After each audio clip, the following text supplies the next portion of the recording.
Mass State Lottery, we're known for our monster wins. But there's no bigger win than the $1 billion we provide each year to support all 351 cities and towns in Massachusetts. In our game, we know that supporting local businesses and helping communities is how we all win. Because at the lottery, we're all playing for the home team. The Mass State Lottery. Welcome to the state of winning.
Better late than never. 14 games into the Cape Cod Baseball League season, and Hyannis is finally set to face division rival Falmouth.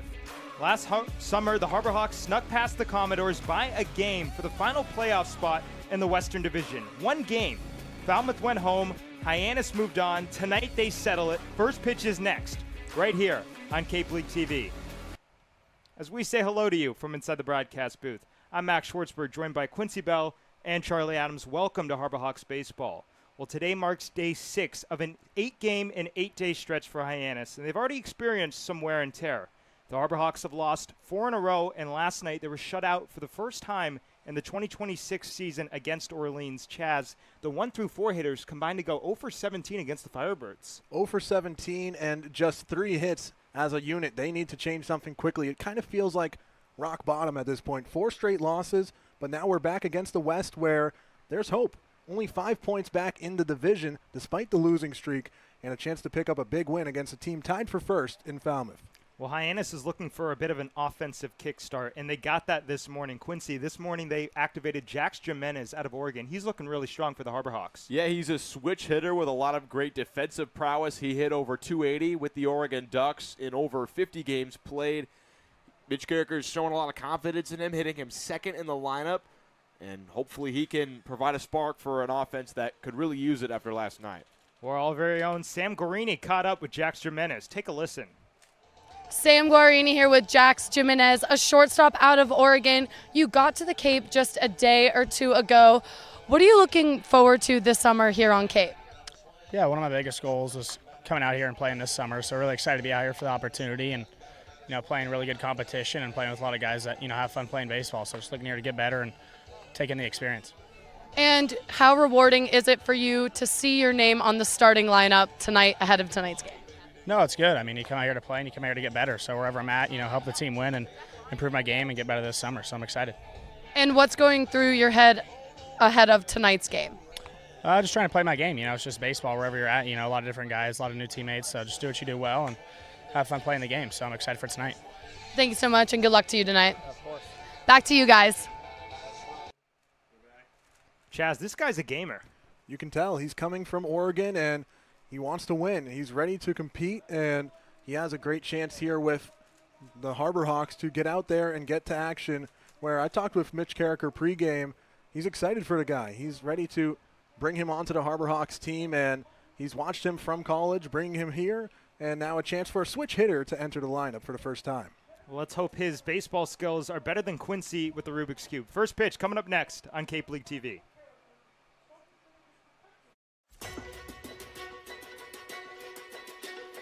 I think, Dean, they're allowing you to find your own success and your own true independence.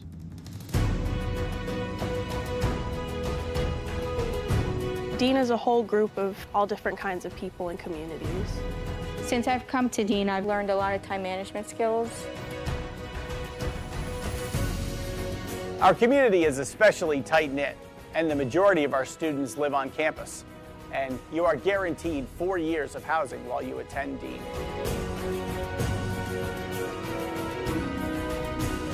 Dean is just full of opportunities for you to embrace, to welcome, so you can change yourself to who you want to be and form your career for the future. So go through that, all right? Think that way.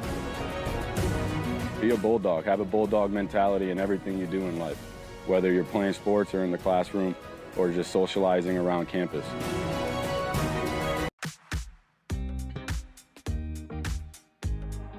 When it comes to delicious food, the best place to start is with great appliances. And Cam Appliances is your one-stop shop for any budget with brands like Thermador, Viking, Bosch, GE, and so much more. Cam Appliances, sales, delivery, installation, and service in the heart of your home with locations in Hyannis, Nantucket, and Hanover. When it comes to Chevy, there's only one name you need to know. Hi, I'm Todd Copeland, and this is Copeland Chevrolet Hyannis. We stock more Chevys than anyone on Cape Cod. And if you need the best price, just check this out.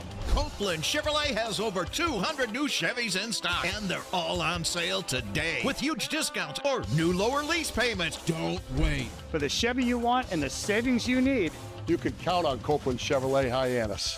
CopelandChevroletHyannis.com. I think, Dean, they're allowing you to find your own success and your own true independence.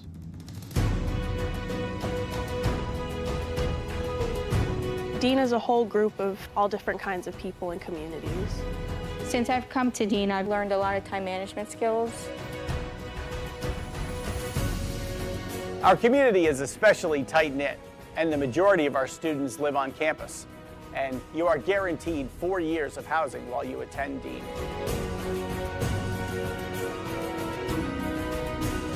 Dean is just full of opportunities for you to embrace, to welcome, so you can change yourself to who you want to be and form your career for the future. So go through that, all right? Think that way. Be a bulldog. Have a bulldog mentality in everything you do in life, whether you're playing sports or in the classroom or just socializing around campus. Back here on Cape League TV, the Hyannis Harbor Hawks and Falmouth Commodores meeting for the first time in the 2026 season, and this is Game 14. Let's take a look at how first-year manager lines it up for the Commodores. Austin Maley to lead it off. Pearson Reebok will bat second. Ty Konis batting third. Jimmy Nugent will bat cleanup. Ben Slanker will bat fifth, and Ryder Woodson, the third baseman, bats sixth. Carl Schmidt, you might recognize that name. He'll bat seventh. He was a returner to the Commodores this summer. Anthony Diaz bats eighth. And J.J. Kennett will bat ninth. There you see it at the top of the order. Maley, seventh on the Cape in batting average at a .333 clip through the first 13 games on the season. He's had a really strong start for a Commodores team that sits 6-6-1, just behind the Bourne Braves for the West. Yeah, they've been doing a lot better this year than they did last year. They finished dead last in the Western Division, but new manager, new team, and some new results for Falmouth over there in the West. On the hill for your Harbor Hawks, Carter Cox getting his second start of the Cape League summer. Cox last pitched against Orleans, and there you see the line. 3 innings, 4 hits, 3 earned runs. Kept it clean with the walks. There was still some wildness in terms of hit by pitches, a wild pitch in there.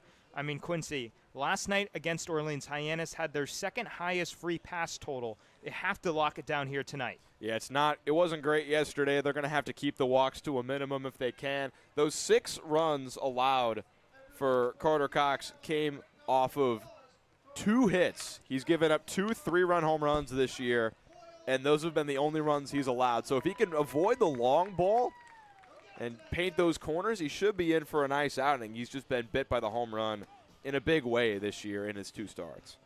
Well, the lefty Cox on the hill. Falmouth only has 3 southpaws in the box on the starting lineup tonight. And again, first-year manager in for the Commodores. It's Jack Dahm. Of course, last season was Jared Saltalamacchia. Let's see how the Harbor Hawks are lining them up defensively. JP Head in left, Jax Jimenez in center, Liam Barrett in right. Up the middle, Charlie Bates and Matt Einish, and Jordan Lodis, Caden Miller at the hot corners as Will Fosberg does the catching for Carter Cox.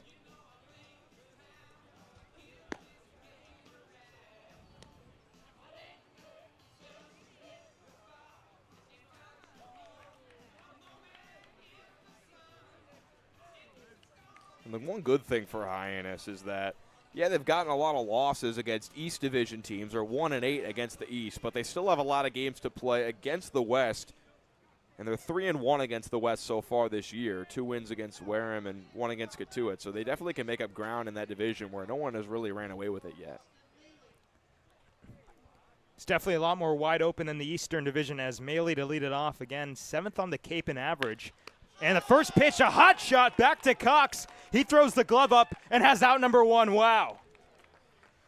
Welcome to your outing, Carter Cox. That one was right back at him. Maley wasting no time attacking pitch number 1, but great reaction there from Cox, just putting the glove up, and look what I found. Watch your face. Makes the catch. Pitchers are athletes too. Here's Pearson Reebok, left fielder for Jack Dom tonight.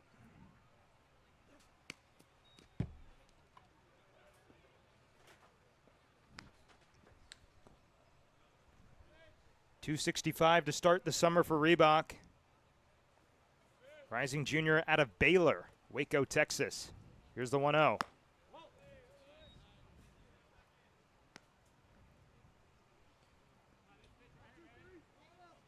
He's been solid for Falmouth so far, .265 average, like you said. He's drawn a couple walks, on base over 300.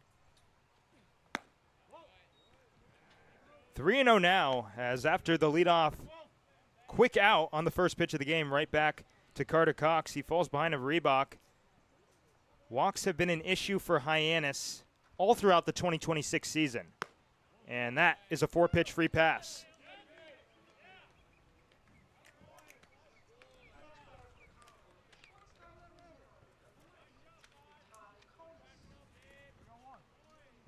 That walk is our free pass of the game, presented by Cape Cod Community College. Go to Cape Cod Community College for free. Every program, no tuition or fees for those that qualify. CapeCod.edu/free for more. Up comes Ty Konis, the shortstop for Falmouth. Runner on first base. He immediately checks over there. Konis just announced his transfer, or his commitment to Texas Tech, previously at Maryland.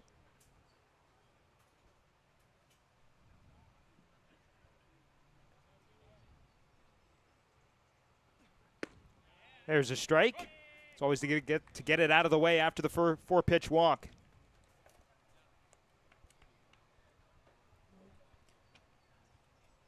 And the big thing for Hyannis is just don't let the innings spiral. Keep the back-to-back walks to a minimum. 13 free passes for the pitching staff and the defense last night.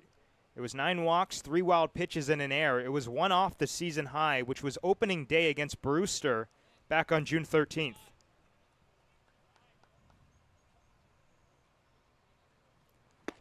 A wild swing and a miss for strike 2. Maley has not stolen a base this season. Falmouth, though, has stolen plenty, 25. It's just about 2 per game. On the ground, up the middle, into center field, a base hit. Reebok rounds second, and he's heading for third. The throw in from Jax Jimenez, not in time. The walk and then the single, and Falmouth has runners at the corners with 1 out here in the visiting half of the first inning.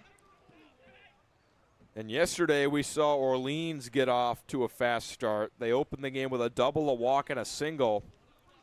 This time after the line out, which was hit really hard off the bat of Austin Maley. Pearson Reebok, Ty Konis, a walk and a single, and Falmouth threatening and looking to get on the board first. So up comes Jimmy Nugent, getting the day off defensively, but still in as the DH. 2 home runs on the Cape League summer. I want to say the young summer, but, I mean, at this point we are over a quarter of the way through. Swinging at the first pitch, and there's strike 1. He's another guy who has transferred to the Cape League from the Northwoods League. Last year he was with the Waterloo Bucks.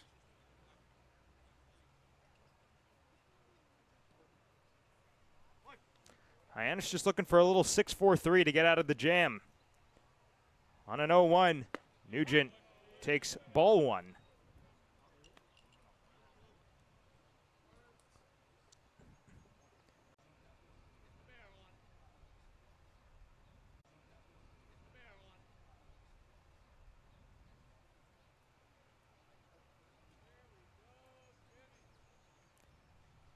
Falmouth fourth in the Cape League with a .232 average with runners in scoring position, and that's going to go up. Hooks it down the left field line in for a base hit. Reebok comes home to score. Konis stops at second base. They play station to station, and Falmouth has a 1-0 lead here in the top of the first inning. This is looking like a very eerily similar start to yesterday's game against Orleans, where the Firebirds wasted no time attacking pitches and singling balls to the outfield. That was against Easton Barrett, the starter yesterday, and Falmouth sort of picking up right where the Firebirds left off with some early hits here against Carter Cox. Just not trying to do too much. Solid hits to the outfield. First pitch down in the dirt to Slanker. His teammates with Nugent at Louisville.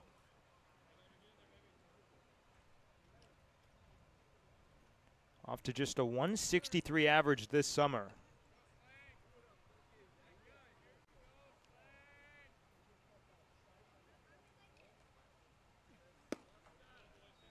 Strike called right over the outside corner. Falmouth has grounded into 7 double plays this season. Slanker responsible for 2 of those.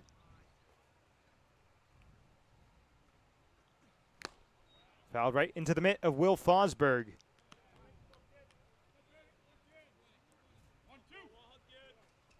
For Carter Cox, this past spring at Northern Illinois, it was really the hits that stacked up against him. 92 in 82 innings. And we've seen back-to-back singles here in the top of the first. On a 1-2, Slanker takes down in the dirt. Nice stop from Fosberg. That saves the wild pitch. Hyannis has thrown a wild pitch in each of the last 3 games. Kind of coinciding with this 4-game losing skid. Yeah, it's not helped. The free passes getting to the backstop have really bolstered some rallies for opposing teams against the Harbor Hawks as of late. Got him. First strikeout of the day for Carter Cox is a big out number 2.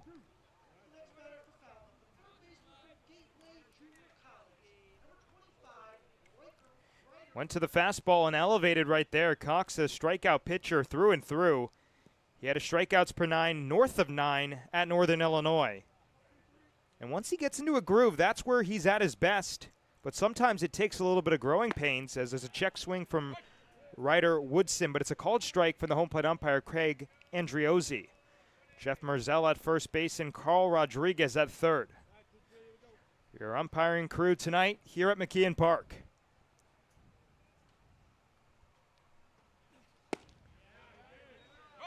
Strike 2. And it could be it'll be crucial for Cox to limit this to 1. Orleans was able to put across 2 in the first inning yesterday, and Hyannis really had no life after that. 1 run, I mean, you can make that back relatively easily. Skips it in about 57 feet, and Fosberg able to stay in front of it. And I think Fosberg has been the best defensive catcher that Hyannis has. Yeah, he did suffer a little bit from pass balls in his last appearance, but I think overall he's really been the best backstop that they've had. This is only the 3rd start of the summer for Fosberg. As Woodson takes down low. Well, one of the games he did start was arguably Hyannis' best pitching performance when they only allowed 1 hit to Katuitt on the road in a game where they won 3-2. 2-2. On the ground, left side, Jordan Lodice goes across the infield. The throw is low, but it's dug out on the back end by Caden Miller. An RBI single for Jimmy Nugent, and Falmouth has a 1-0 lead heading to the bottom of the first here on Cape League TV. I think, Dean, they're allowing you to find your own success and your own true independence.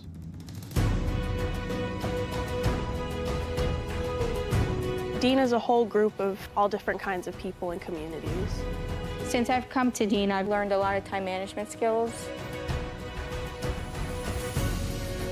Our community is especially tight-knit, and the majority of our students live on campus. And you are guaranteed 4 years of housing while you attend Dean.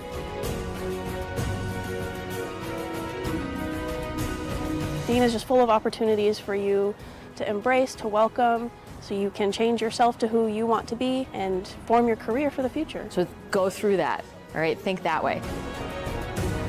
Be a bulldog. Have a bulldog mentality in everything you do in life, whether you're playing sports or in the classroom or just socializing around campus. Back here on Cape League TV, now in the last of the first inning, Hyannis trails Falmouth 1-0. Let's see how Mitch Carricker penciled in his Harbor Hawks tonight. Liam Barrett to lead it off. He's found a home there at the top spot. Jax Jimenez getting his first start of the Cape League summer. Caden Miller, Jordan Lodis batting fourth, Bates fifth, and JP Head sixth. That's the middle of the order. Matt Einish bats seventh, and Kyle Levo batting eighth, getting the start at DH, and Will Fosberg behind the plate. And there you see it, JP Head tied for second on the Cape in home runs. I mean, he has just been on fire. 3 of his 6 hits this summer have left the park. Yeah, his average is not the highest at 207, but he definitely knows how to slug. One thing with Liam Barrett, he's found that home in the leadoff spot. The 182 average might look low, but his on-base percentage is .438, thanks to drawing 3 walks and getting hit by a pitch twice against YD. He's been on base a lot since coming to Hyannis. On the mound for the Commodores, it's Reagan Ricken making his 3rd start of the Cape League summer. Last time out against a very good YD team. He allowed 3 runs, 2 earned over 3 innings with a couple walks and a couple Ks. Only pitched 19 innings at LSU this past spring. And looking to get some more consistent time on the bump here for Falmouth in the Cape League. He was pretty solid at LSU in those limited innings, 19 and a third. Gave up 10 runs, ERA at about 4.5. Decent strikeout to walk numbers. He'll take a bigger role in his sophomore year. Liam Barrett takes ball 1, and that got a big piece of Craig Andriozzi behind the plate as the catcher J.J. Kennett could not glove it cleanly. We can take a look at the defensive alignment for the Falmouth Commodores. Pearson Reebok in left, Anthony Diaz in center, and Carl Schmidt in right. Third to first, Ryder Woodson, Tyconis, Austin Maley, and Ben Slanker with J.J. Kennett doing the catching.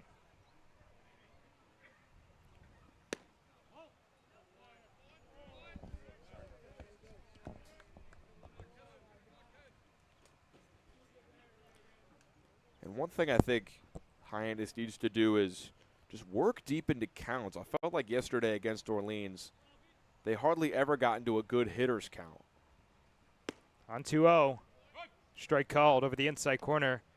I mean, we talked about it right at the top of the show, but Hyannis' 1 through 4 hitters, Barrett, Bates, Embry, and Miller, combined to go 0 for 16 with 7 strikeouts. Fouled right back to the screen. And in addition to those 3 hits, they only drew 3 walks, so they only got on base 6 times yesterday. And part of that was due to just falling behind early in counts.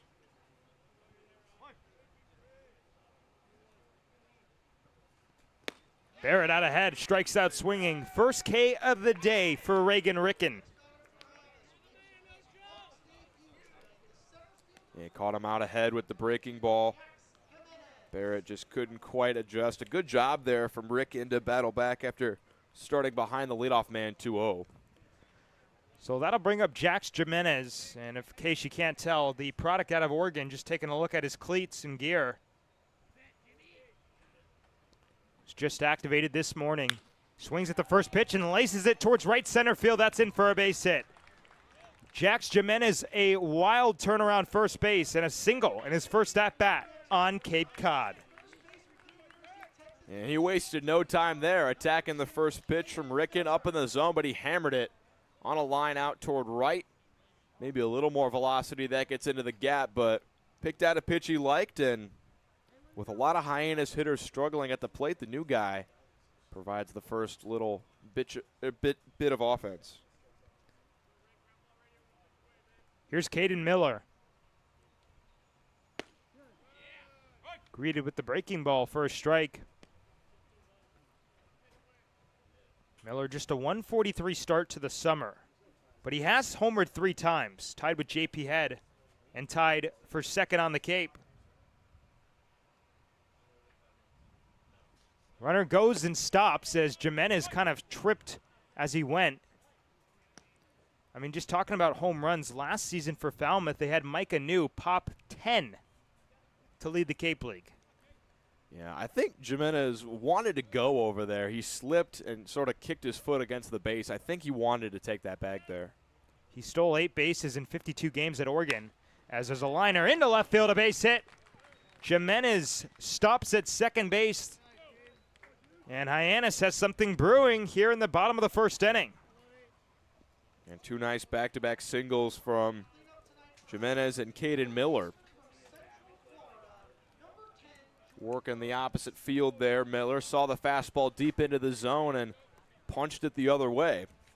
That's another thing that Hyannis hitters haven't really been doing, is working to off fields. We saw Orleans put the shift on them numerous times. Lefties and righties, they put 3 infielders on one side of second base, and it felt like they were just hitting into the shift every single time. Jordan Lodi stands in, did not play last night against Orleans, and nowhere close to the first pitch that went down low. Nothing in 1. Hyannis already has 1 less hit than they had on the entire day yesterday. And it's the bottom of the first inning. The Harbor Hawks just 3 hits last night for Orleans in the first shutout loss of the summer.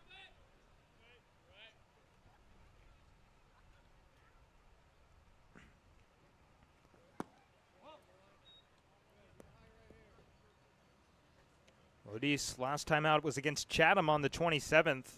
0 for 2 with a strikeout, but still 5 extra base hits in his last 4 games. And it was really just that one unbelievable performance against Harwich on the 25th, where he totaled 11 bases in the box. Jimenez dancing at second. And a 2-1 count for Lodis. That game against Harwich was the best single hitting performance we've seen from a Harbor Hawk this year, although it did come in a 10-6 loss. But 2 home runs and a double to go with a single as well for Lodis in a 5 for 4 effort.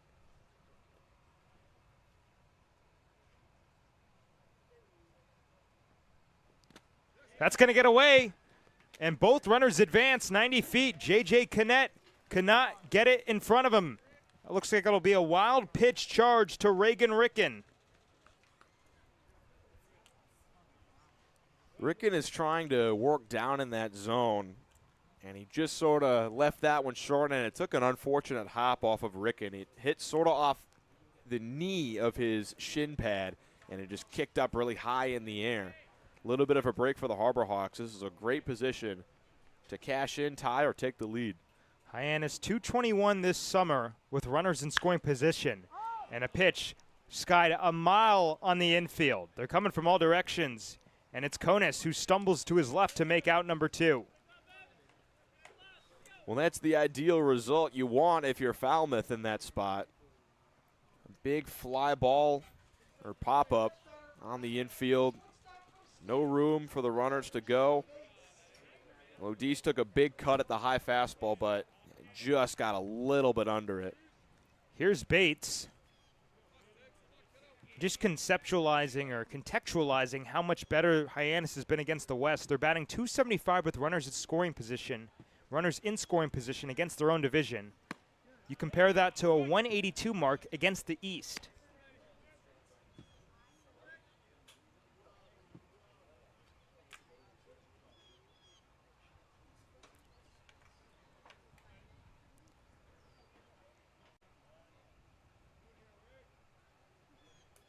Bates 0 for 4 last night against Orleans. He lost in a 10-game on-base streak to open the season.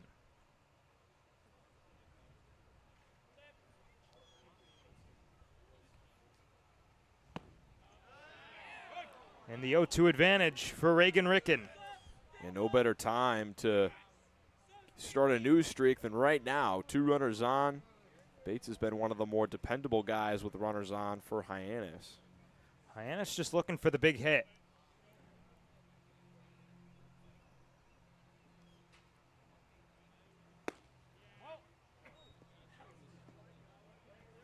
And even in some of Hyannis's wins, I mean, I think most notably to Wednesday against Orleans, it only took 1.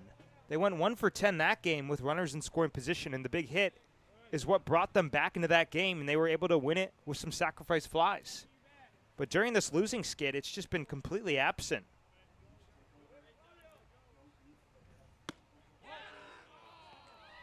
The entire Falmouth infield wanted the call from Craig Andriozzi, but it just misses. Bates 1 for 6 on the year with the runners in scoring position and 2 outs. Big at bat her early in this game.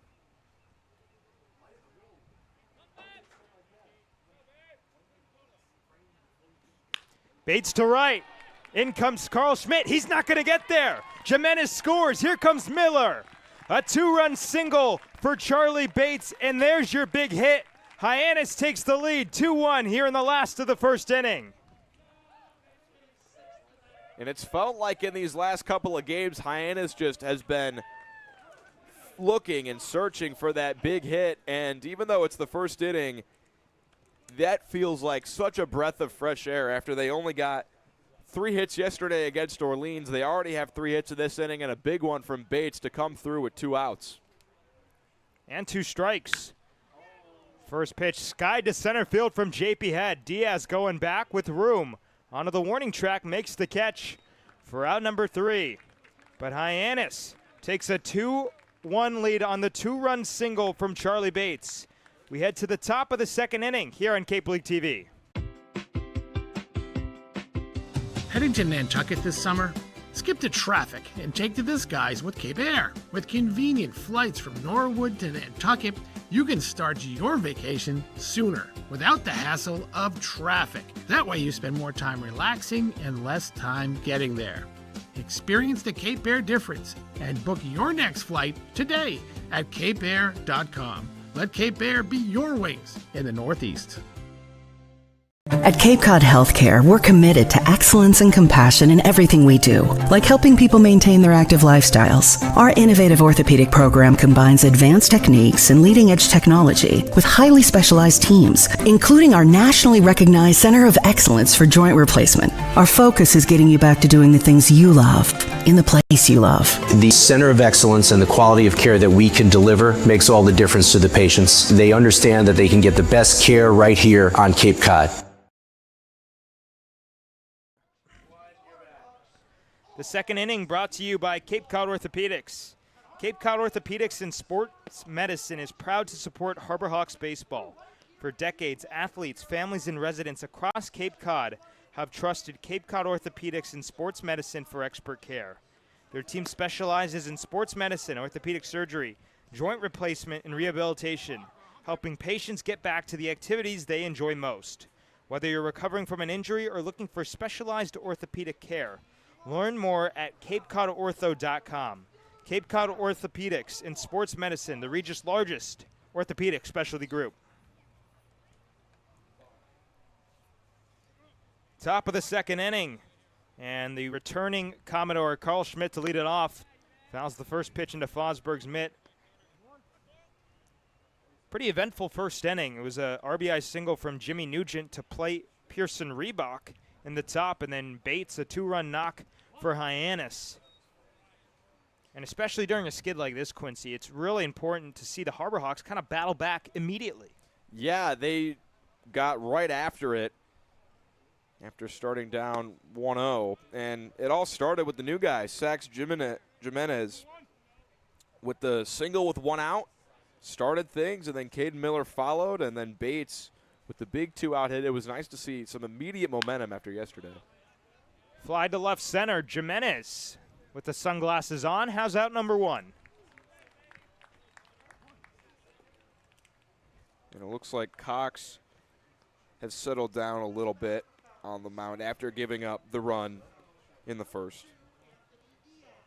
Hyannis has some of their better pitchers available today, Clay Masonis and Truett Webb being 2 of them. So if Cox could get through 3 innings clean after the 1, he could be in good shape. Did he go? No, he did not.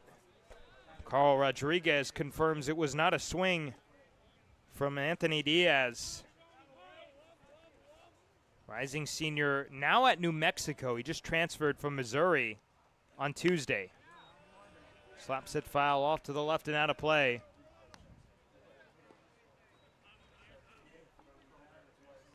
It's going somewhat closer to home out of Tucson, Arizona. Of course, Arizona neighbors with New Mexico. In the air to right field, Barrett started back, now will come in for out number 2. And 2 easy flyouts there after Cox caught Schmidt and Diaz out ahead. They reached for those last 2 hits and skied them opposite field for easy flyouts. He's now retired 4 in a row after the RBI single from Jimmy Nugent. So that'll bring up the number 9 man, J.J. Kennett.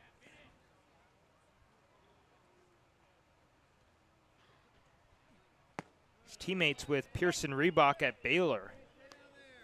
I feel like this summer, more than usual, we've seen a lot of kind of guys coming in pairs. Well, the Harbor Hawks just added 3 guys from UC Santa Barbara. And more potential gauchos on the way down the line. And they added Liam Barrett, the outfielder, and then Raymond Olivas and Van Froling, 2 bullpen arms. And they all came within a couple days of one another. Just outside. Carter Cox bidding for his second punchy. Part of the reason that is just because the coaches are the ones who recommend the players sometimes to the Cape League coaches. So they'll send 2 or 3 guys their way. Chopped on the ground up the third base line out ahead. We'll do it again at 1 and 2. I mean, last season for Hyannis, it was kind of the Oklahoma Boomer Sooners. Of course, national champions.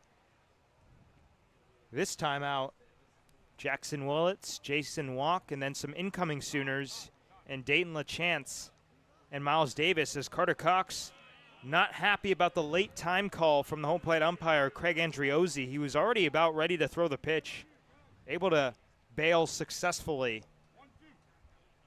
Just take a deep breath and reset. You just need one more pitch to get out of this inning. On a 1-2, Kennett down on strikes.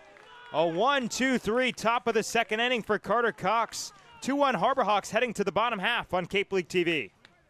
Life can be full of surprises, but Eastern Propane and Oil is always just a call away. With a local team member available 24/7, we're always ready to support you when you need it. With an Eastern Propane and Oil technician on the way, your family's comfort is our priority. Our local team, over 500 strong, ensures your home is comfortable and warm. Eastern Propane and Oil, a local team with 24/7 service and delivery, ensuring comfort when you need it most. Wherever you need to go, arrive in comfort, style, and complete peace of mind. From seamless rides to and from Logan Airport, to the energy of the big game in the city, to unforgettable weddings, proms, and nights out with friends. Bella Luxury Transportation is there every step of the way. No stress, no driving. Just sit back, relax, and enjoy the experience. Bella Luxury Transportation, leave the driving to us. The second inning brought to you by Cape Cod Orthopedics.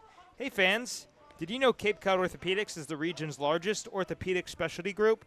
As the premier provider of orthopedic care on Cape Cod, their team is committed to helping patients return to the activities they enjoy most. From diagnosis and treatment to recovery and rehabilitation, Cape Cod Orthopedics and Sports Medicine takes pride in delivering exceptional care and an outstanding patient experience. To learn more about their services, visit CapeCodOrtho.com. Our sideline reporter, Sam Guarini, needs some Cape Cod Orthopedics. He's having a nail crisis. Bottom of the second inning here for Hyannis. Matt Einish, Kyle Olivo, and Will Fosberg to lead it off. It'll be 7-8-9 for the Harbor Hawks. Fresh off a 2-run inning thanks to the 2-run knock from Charlie Bates.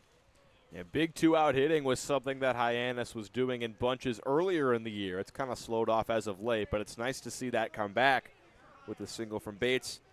Einish in his second game. He singled yesterday, so he's rocking at least a 1-game hit streak so far.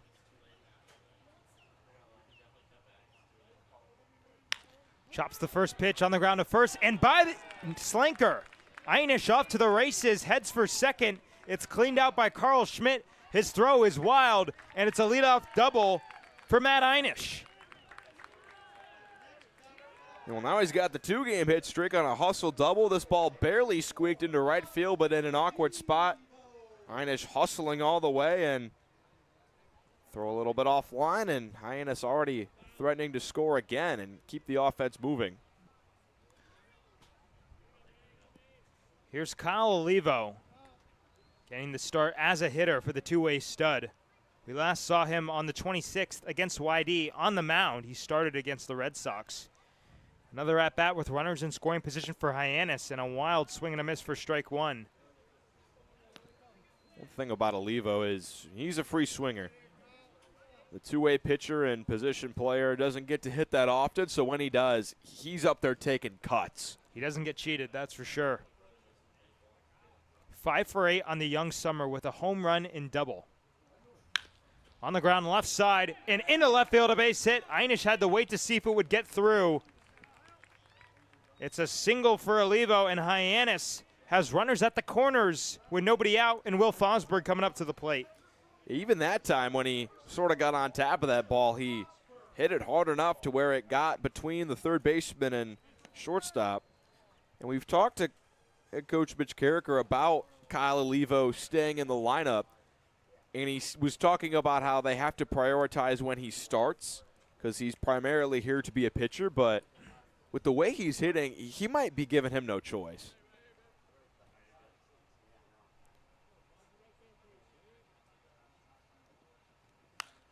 Popped up on the infield in foul territory. J.J. Kennett has no play. Well, Will Fosberg did not expect to play at all yesterday. He had to come in mid-at-bat in the fifth inning, when Efren Ortega exited with an injury. So it was a 3-2 count, and the rule was if he struck out, it would be Ortega's strikeout, and if he walked, it would be his. And he ended up walking.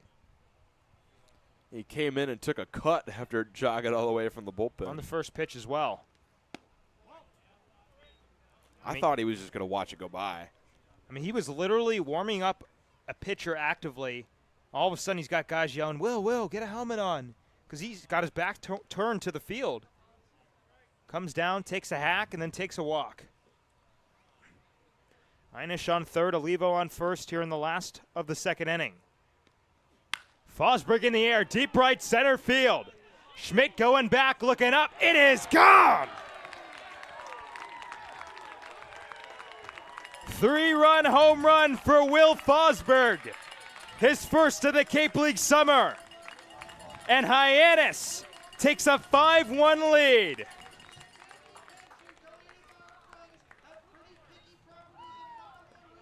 And we've talked about how Hyannis has struggled once they've gotten guys on. Not today. The 2 RBI single from Bates, and then Fosberg cashing in all 3 runs with a big fly to right.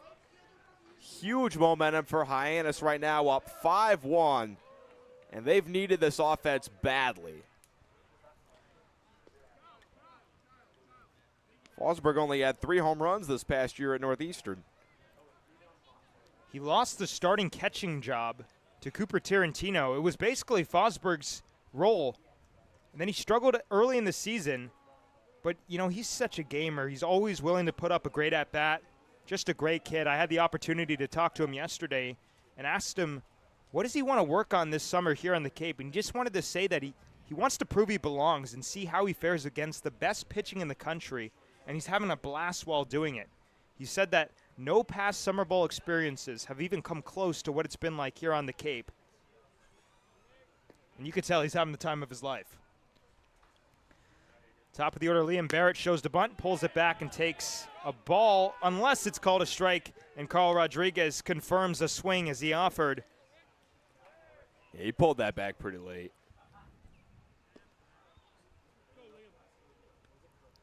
Hyannis shut out for the first time in 2026 last night. They got 5 runs and counting through the first inning plus. As Barrett quickly falls behind 0-2. Mound visit from pitching coach Paul Evans. 374 feet, 96 miles an hour off the bat of Fosberg to right center.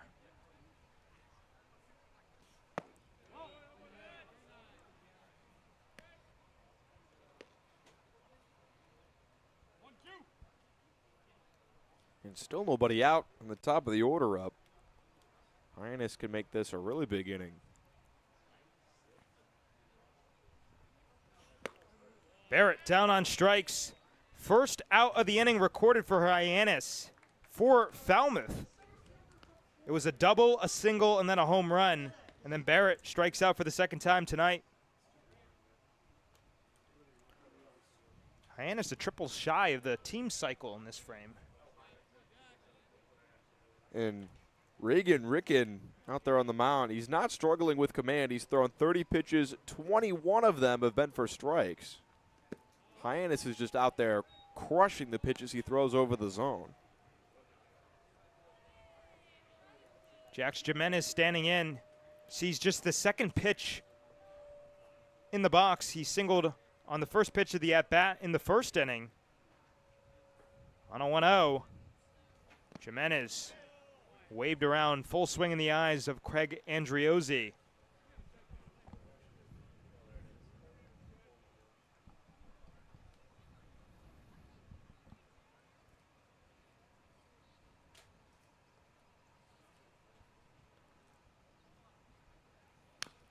Taps it foul behind the plate as Ricken jumps ahead.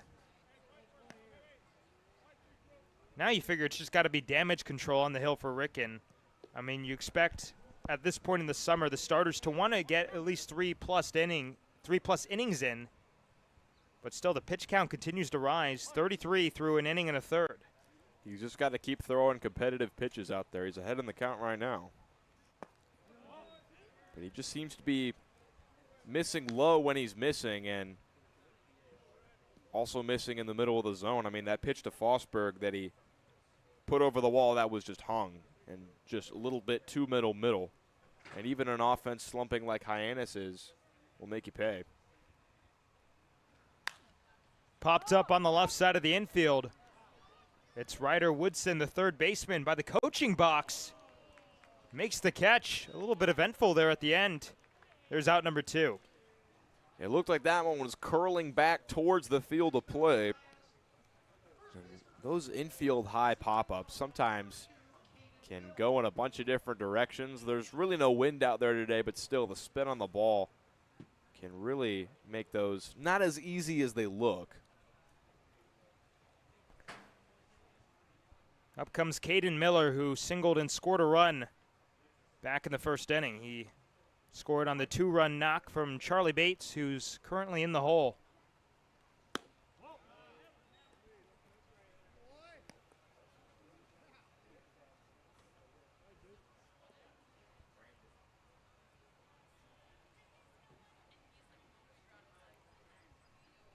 Center fielder Anthony Diaz shaded towards left center, so some green grass in right center, and slowly tapped to second base. Austin Maley has out number 3. But a 3-run shot from Will Fosberg, and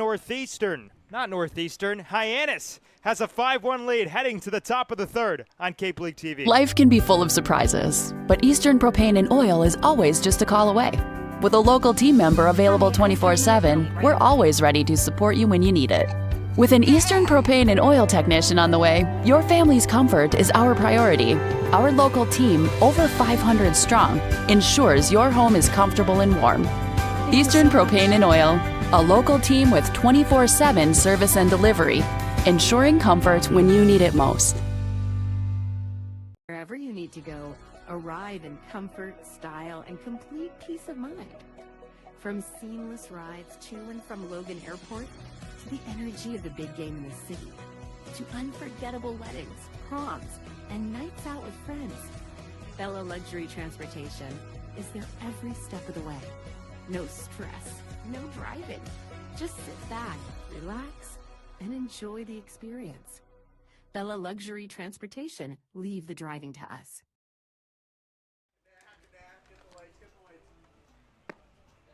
The lights at McKeon Park stay bright all season long thanks to the Knack Cape Cod. The Knack offers 2 locations, Hyannis and Orleans, both offering delicious burgers, tacos, sandwiches, and more. Visit theknackcapecod.com to order online today. The Knack Cape Cod is proud to be the Light Up the Park sponsor of the Harbor Hawks all season long. I got to say, there's not many better things in life than a peanut butter shake from the Knack. Or Will Fosberg hitting home runs and giving Hyannis a 5-1 lead. Let's take a look at the standings here on the Cape. I mean, we've talked about it ad nauseum. That Eastern Division is so tough. Whitey and Harwich at the top. Chatham, Brewster, and Orleans. Here in the West, a lot more competitive. Bourne and Falmouth tied atop. Cotuit, Hyannis, and Wareham. Yeah, it just seems like nobody wants to take that West Division. Bourne has been in a position to take it, but they've tied 3 times. Falmouth sitting at 500, and even with how poor Hyannis has been playing as of late, they still sit just 5 points out. That's 2.5 games. Top of the order, Austin Maley. The second time tonight. Let's not forget, on the very first pitch of this game, literally the first pitch, he ripped one right back to Cox, who just stuck the glove out and was able to make the catch. And he might have another one. Here we go. Nope, it's called off. And the first baseman, Caden Miller, a little bit less eventful on this out, has out number 1. And that's the right call there for the first baseman to call off the pitcher. Part of the reason the pitcher isn't really allowed to take that ball is, well, 1, you don't want him to hurt himself, and 2, he's on the mound. So it's a lot harder to grab your footing when you're on a small little hill. Pearson Reebok scored the lone Falmouth run in this game. He walked and came around on the Jimmy Nugent RBI single.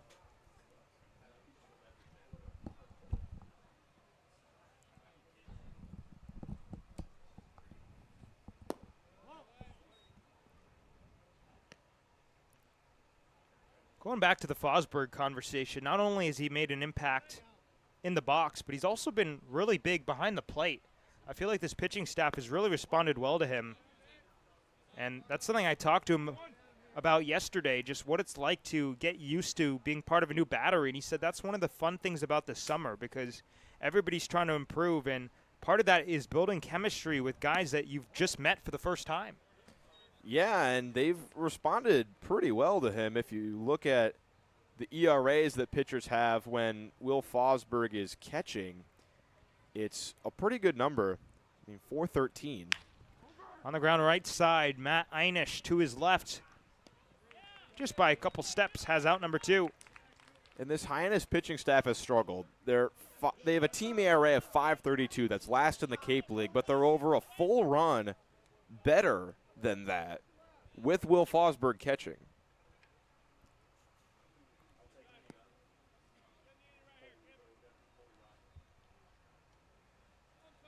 So that'll bring up Ty Konis, who picked up one of the knocks for Falmouth in the first inning. Away for ball 1.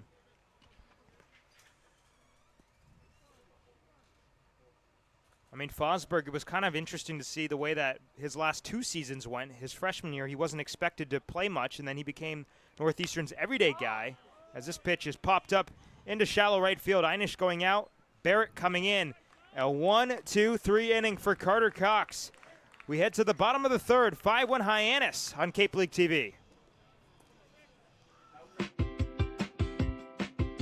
Heading to Nantucket this summer?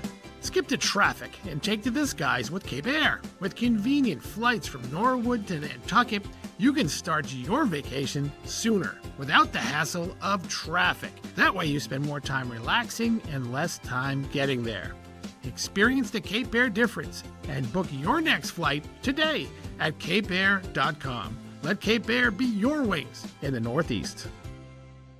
At Cape Cod Healthcare. Sam Guarini here. Ahead of tonight's game, I got to catch up with pitcher Liam Canine. I asked him how his second season with the Hyannis Harbor Hawks has been going. Canine said he loves being on Cape for the second season in a row. He said returning to a familiar organization has been great for the transition back here on the Cape. He also said that he's really been loving this new team chemistry and the energy these guys bring to the game. He's loved building new relationships with these guys, and he's very excited to spend summer with them and see how the Hyannis Harbor Hawks deal this season. Thanks so much, and back to you guys. Thanks, Sam. Yeah, I mean, yesterday's loss was really tough for Hyannis. I guess you could say Canine was somewhat of a bright spot in what was really a bleak night. I mean, he allowed 3 earned runs, but he did what he needed to do in the sense of just eating innings. 4 innings in relief for Mitch Carricker, which is really all you can ask for in a situation like that. And especially being able to come back after a very short stint with Hyannis in 2025, it's got to feel good to produce for your team. Yeah, the fact that he took up the back half of that game means that the Harbor Hawks have some pitchers available today in a stretch where it's been hard to say that, 8 games in 8 days. First pitch into Jordan Lodis, down for ball 1. Lodis popped out to Konis at shortstop in the first inning.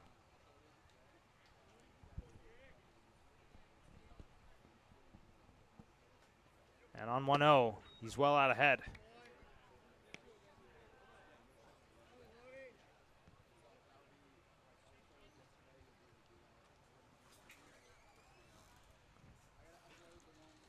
Two runs in the first, 3 in the second for the Harbor Hawks. Back-to-back crooked innings, which has not been all too common for Hyannis this season. It hasn't. It's been most of the games that they do score runs, it's because of one big inning and then a couple zeros put up after that. In order to snap a 4-game losing skid, if Hyannis just puts this one away early, let's say they put up a couple more this inning, and then it's just a nice cruising, easy win against a divisional rival, that'll really turn momentum around. Gets away.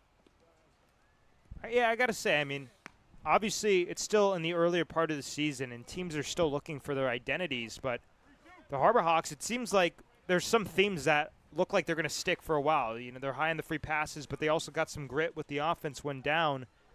But it's never too late to kind of change the way the narrative is going, as that'll miss upstairs. And what I mean by that is if we just go back to last season for the Harbor Hawks, it was kind of an opposite start in the sense that they started out white hot, had a great month of June, but then with all the roster changes with Team USA, with guys just leaving, with innings limits, as looks like Jack Dom heads out to the mound, it kind of became a different story and a different identity for Hyannis.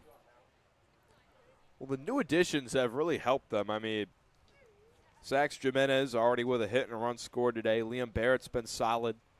Feels like everyone they've added as of late has done something to help the team.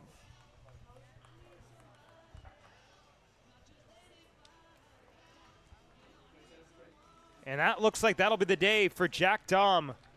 Departs after a leadoff walk to Jordan Lodis here in the bottom of the third inning. We'll take a quick step aside. 5-1 Harbor Hawks on Cape League TV. Heading to Nantucket this summer? Skip the traffic and take to the skies with Cape Air. With convenient flights from Norwood to Nantucket, you can start your vacation sooner without the hassle of traffic. That way you spend more time relaxing and less time getting there.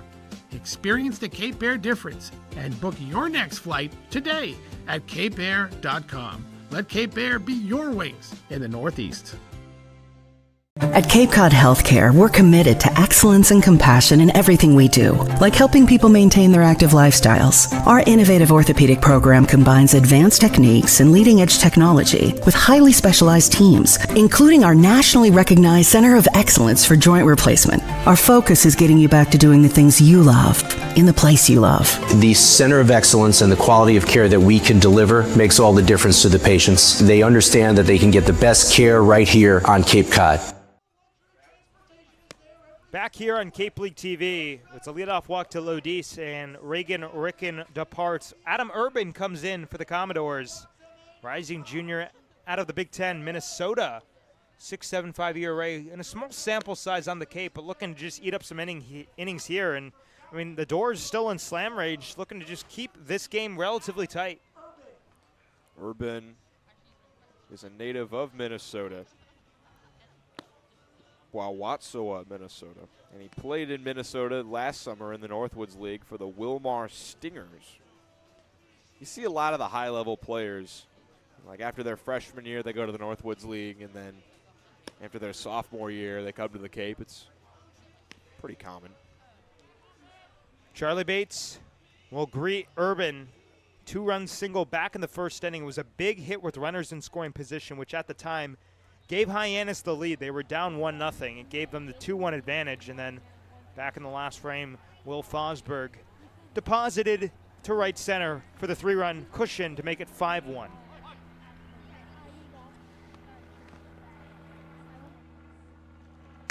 Bates takes a strike. It's got to feel good to get right back in the hit column after he loses the 10-game on-base streak to open the season last night against Orleans. Big dancing over at first base for Lodis, not running. As Bates inside outs it to left field. That's down for a base hit. Lodis going to go first to third. The throw in from Reebok is not in time. Lodis pulls off the swim move and is in as Bates takes second base. That was a beautiful slide from Lodis, a very aggressive move to try to take third with nobody out. You're going to see he slides to the outside of the bag compared to where the throw is. The throw beats him, but he sticks that left hand on the outside part and is able to just beat the tag.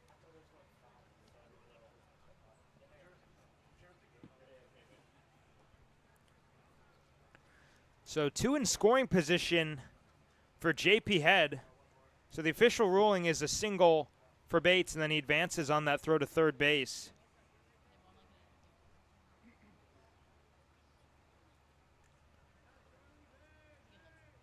Hyannis 3 for 4 with runners in scoring position tonight. The last 2 games, they'd only combined for 2 hits with RISP. First pitch to Head is a strike. And one thing they have done is they've gotten the big hit today. Those 5 RBIs you see on the board, 2 from Bates on the single, 3 from Fosberg on the home run. Goes back to the exact same pitch and gets the identical result. Falmouth keeps the infield back. What do you think about that? I don't know. Trailing 4, I would try to do all I can to prevent any more runs from crossing. I would try to play a little more aggressive. I'd agree with you. Well, how about that? 3 pitches, 3 strikes, and a strikeout. JP Head down, and Matt Einish coming up. Getting back to the big hit topic, there have only been 4 Harbor Hawk players who have had a game this year with multiple RBIs. Henry Ziener did it once. Lodis did it once. JP Head has done it twice. Or JP Head has done it 4 times. Caden Miller's done it twice. But they just haven't gotten those really big RBI hits. But now Bates has a multiple RBI game for the first time, and Fosberg as well. Third baseman Ryder Woodson playing even with the cut, presumably until 2 strikes, with Einish at the plate. Doubled and scored a run back in the second.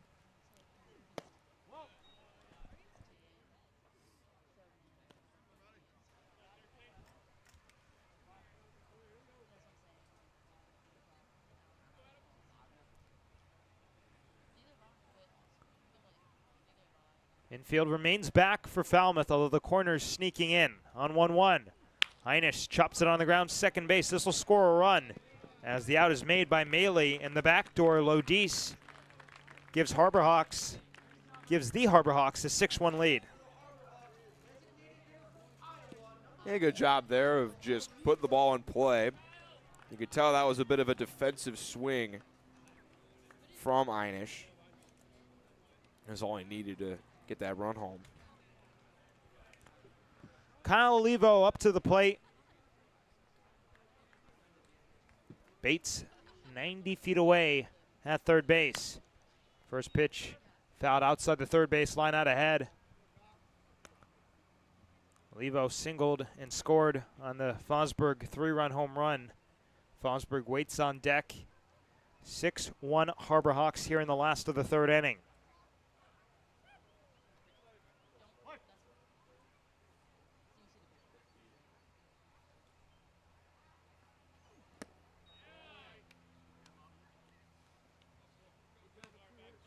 It truly is all or nothing with Olivo up at the plate. But you got to love it. I mean, it clearly works for the guy. He's off to a 6-for-9 start on the summer in the box.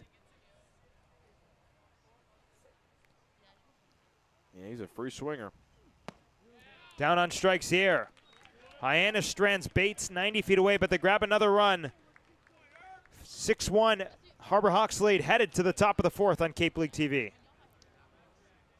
A stay with Del Mar Vacations is more than a getaway. It's a refined Cape Cod experience.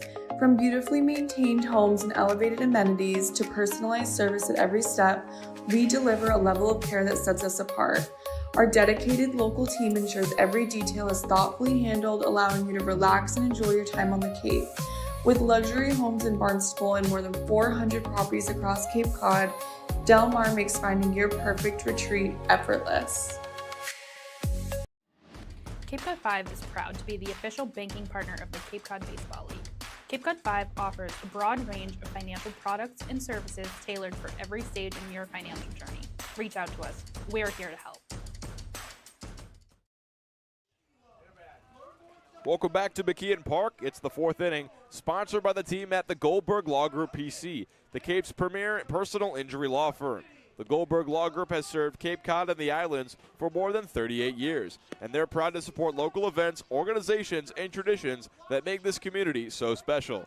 As the Cape's leading law firm, Goldberg Law Group believes in helping people, building relationships, and giving back whenever they can. That's why they're honored to sponsor the Hyannis Harbor Hawks and another great night of Cape League baseball. Visit their website to learn how the team at Goldberg Law Group can help you. Go Harbor Hawks. Fourth inning just about ready to get underway between McKeon Park and the Hyannis Harbor Hawks after only tallying 3 hits yesterday in a 6-0 loss to Orleans. Through 3 innings, they've put up 7 hits and 6 runs against Falmouth to jump all over the Commodores here. Falmouth started the scoring in the top of the first. An RBI single from Jimmy Nugent made it 1-0. But since that RBI single, Carter Cox on the mound has retired the last 8 hitters he has seen. Nugent was the last guy to reach base against him, and he's in the box for his second at-bat. Well, I talked to Mitch Carricker ahead of the game, and I told him I had a good feeling about today. It had to come at some point. We were talking yesterday on Hawk Talk that they need a big win. They're well on their way. Lined over to short and past the dive of Charlie Bates into left field. Jimmy Nugent 2 for 2 on the day with 2 singles. But it seems like Hyannis has just had a lot of bad luck recently. They couldn't quite find a hit yesterday against Orleans.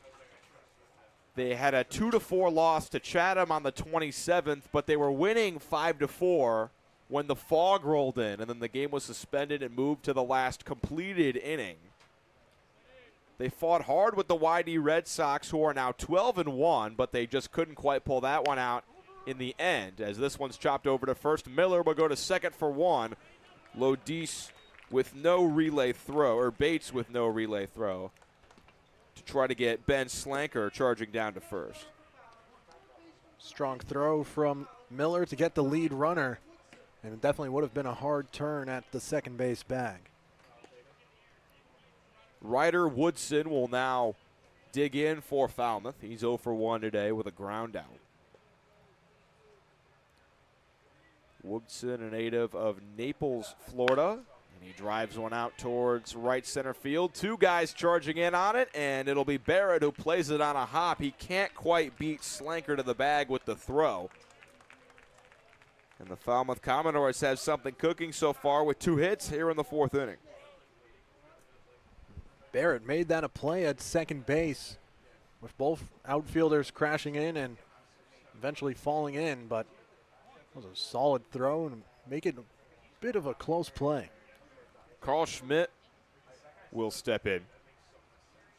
He's just 1 for 15 now on the Young Cape League season as he takes inside. His last time out was against the Brewster Whitecaps, where he earned his first Cape League hit. He went 1 for 3 with a walk. Cox comes to the plate. Big overhand breaking ball finds the zone for strike 1. That's a beautiful pitch.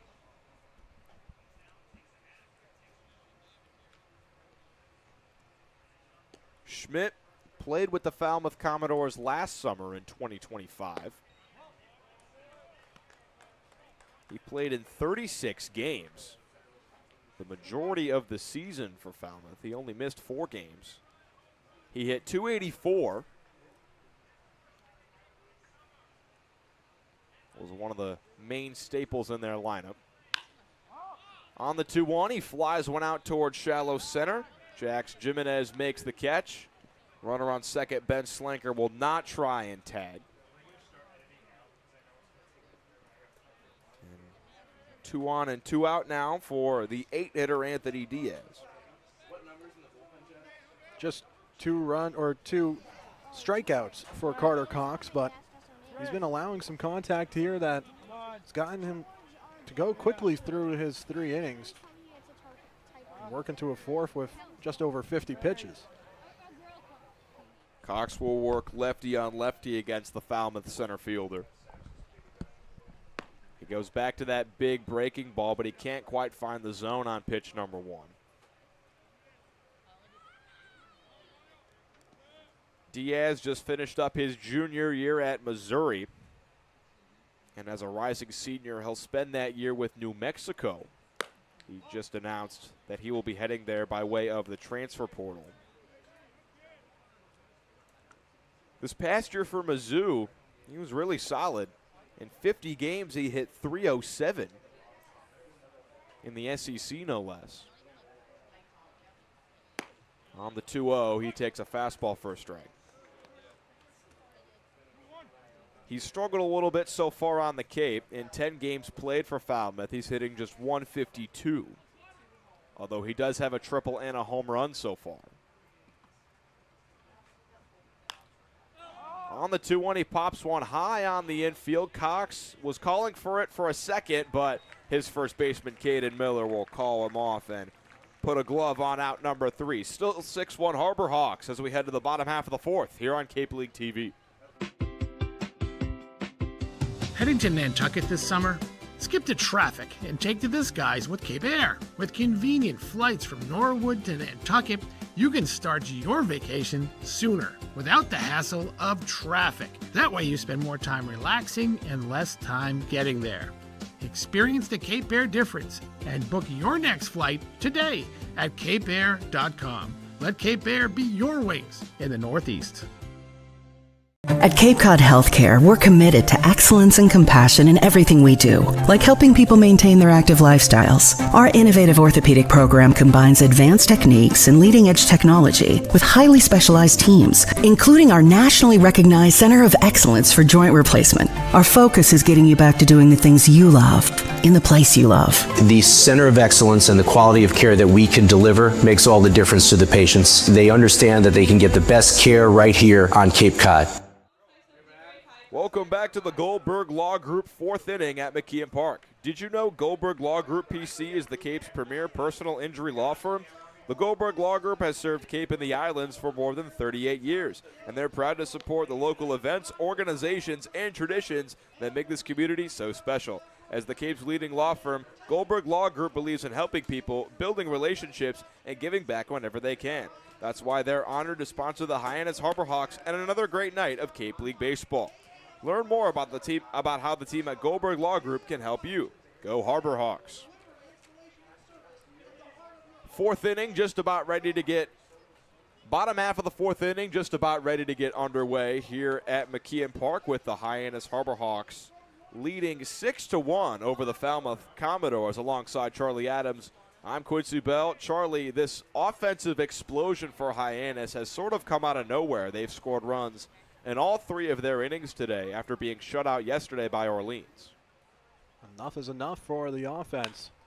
Will Fosberger homered his last at-bat, puts another one out to the same spot. This one one-hops the wall, and he's on his way towards second. Will Fosberg, 2 for 2 today with a double and a home run. You're getting that production out of the bottom of your order and out of your backstop. 2 things you can't be more happier to see. It's just a bonus for a backstop who we've talked about being a strong defensive catcher, and he's right there with it at the plate as well. Will Fosberg has struggled to get playing time this year for Hyannis. He's only played in 5 games, and in those 5 games, he was a pinch hitter in 3 of them, including yesterday's game. But he might be making a case to be the everyday catcher as Liam Barrett pops up a bunt and tracking it over his shoulder, J.J. Kennett for out number 1. Immediate frustration from Liam Barrett, had his hands on his helmet after what is truly just a wasted at bat there on the first pitch. Couldn't move the runner over. In foul territory, just a rough showing after back-to-back strikeouts opened the day. Here's Jax Jimenez making his Cape League debut today. The switch hitter just arrived to Hyannis yesterday. He was added to the roster for today's game, and he already has a single back in the first inning. He later came around to score. Hyannis put up 2 runs in that first inning. They've only put up runs in the first inning in 1 game this year. That was game number 2 at Wareham, where they put up 5 runs in the first inning. But we're now in game number 14, and it was just the second time that Hyannis has been able to put up runs in the opening frame. They've been struggling early in games. Here's the 2-1. Swing and a miss. It's also the first time at all this season the Harbor Hawks have scored in the 3rd inning, which is not as thought about as, of course, scoring in the first, and Harbor Hawks just stringing together, and now with a runner in scoring position once again. 2-1 the count on Jimenez, and he grounds one over to first, backhanded by Ben Slanker. He'll take it to the bag himself for out number 2. Oh, some solid hustle down the first base line for Jimenez on a routine grounder, earning his keep here in his first game with the Harbor Hawks. You got to love a guy who hustles on every single play. Of course, Jimenez has some great speed. He's a terrific defensive outfielder. He's getting the start in center today. Caden Miller will now step in. He's 1 for 2 with a single and a ground out today. He takes a fastball on the outer edge for a strike.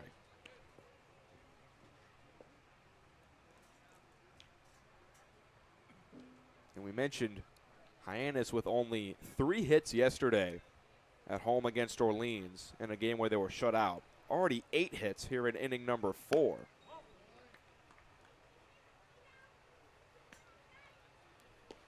The most runs Hyannis has scored in a game this year was 7 back on opening day against Brewster in a game they lost 9-7. They're 90 feet away from tying that here in just the 4th inning.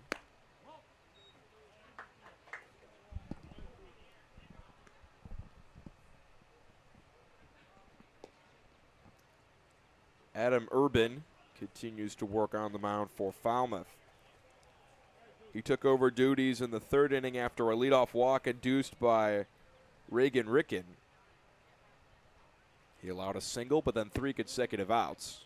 And he's even the count up against Caden Miller. Ricken was ran for all 6 earned runs so far after the Lodice walk came around to score. Coming from LSU, the Harbor Hawks had some trouble with Gavin Guidry of Chatham, also from LSU. Miller in the air opposite field, but it'll slice out of play.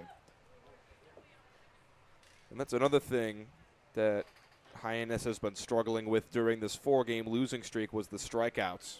They were struck out 12 times yesterday by Orleans pitchers. And in that 6-inning abbreviated game in Chatham, they struck out 11 times. But today, just 3 times. Here's the 2-2 from Urban. Miller stays alive.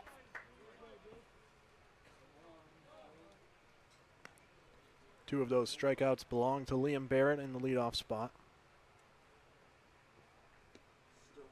JP Head, the only other guy to go down with a K today. Runner on 3rd and 2 outs for Caden Miller as he looks for run number 7 of this ball game.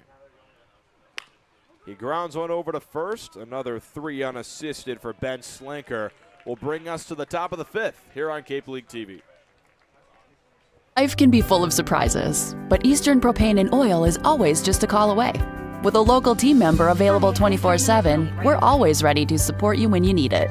With an Eastern Propane and Oil technician on the way, your family's comfort is our priority. Our local team, over 500 strong, ensures your home is comfortable and warm. Eastern Propane and Oil, a local team with 24/7 service and delivery, ensuring comfort when you need it most.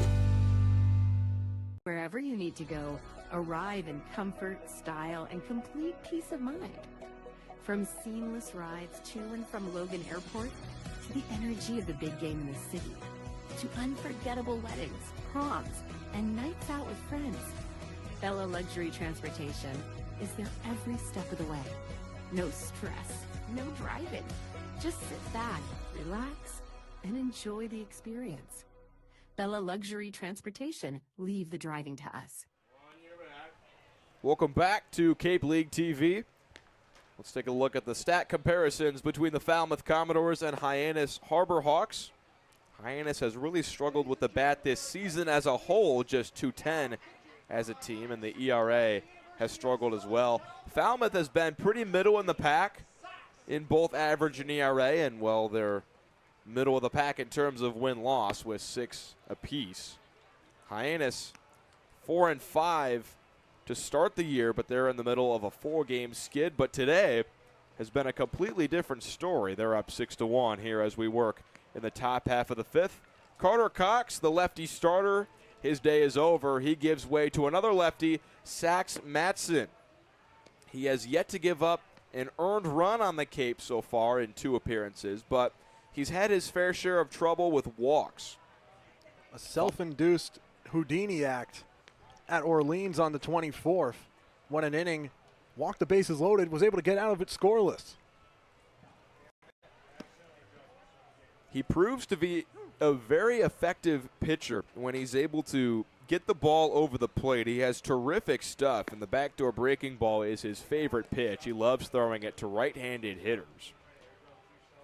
The final line for Carter Cox, his best outing on the Cape so far. 4 innings, 4 hits, just 1 earned run, 1 walk, 1 strikeout. The Northern Illinois Husky should be pleased after his outing. It's 9-1-2 due up for Falmouth. J.J. Kennett, Austin Malley, and Pearson Reebok. First pitch to the Falmouth catcher, Kennett. Fastball just outside. Kennett, a rising senior at Baylor. This past year in Waco, Texas, he played 40 games for the Baylor Bears and hit .301. And he's ahead in the count 2-0.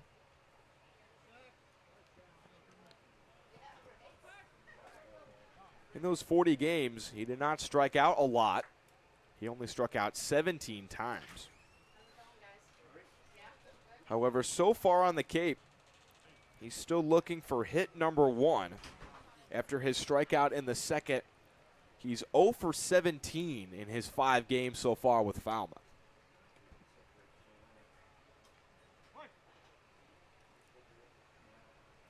Matson looking for the first strike of his relief appearance, and he can't find it. The fastball misses inside. And it's the hope that Matson finds the strike zone sooner rather than later. We talked about the walk troubles. The quicker he gets under control, the better the heart rates of Hyannis Harbor Hawks fans will be. Kennett is not the guy you want to walk, a guy who's in a really big slump, and the 9-hitter would give way to the top of the order. Matson can't quite find the heater, and the top of the Commodore order will work with a runner on. We've seen it with Matson. It takes some settling in on the mound. Take some notes from Carter Cox. Put the ball in play. Here's Austin Maley up for his 3rd at-bat today.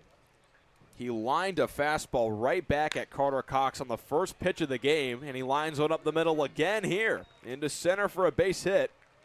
And Falmouth working with something here in the 5th.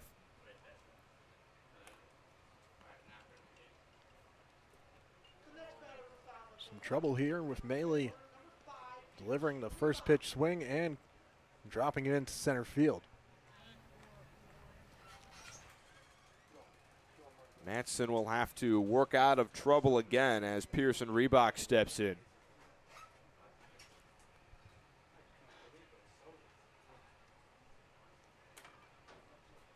First pitch to the lefty on lefty matchup. Reebok takes the front hit breaking ball inside.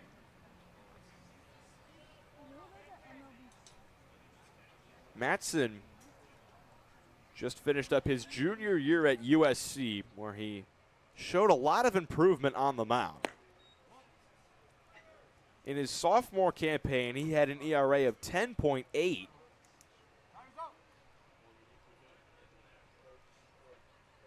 But then in his junior year, had an ERA of just 4.61. He lowered it by 6 runs.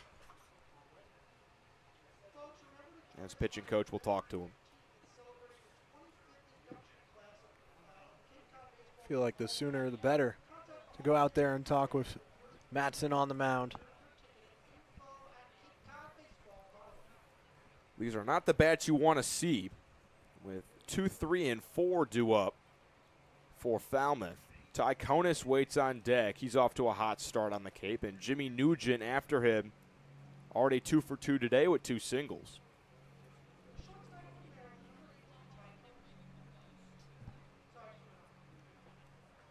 As Reebok back into the box, ahead in the count 2-0. And Matson misses outside with the heater again.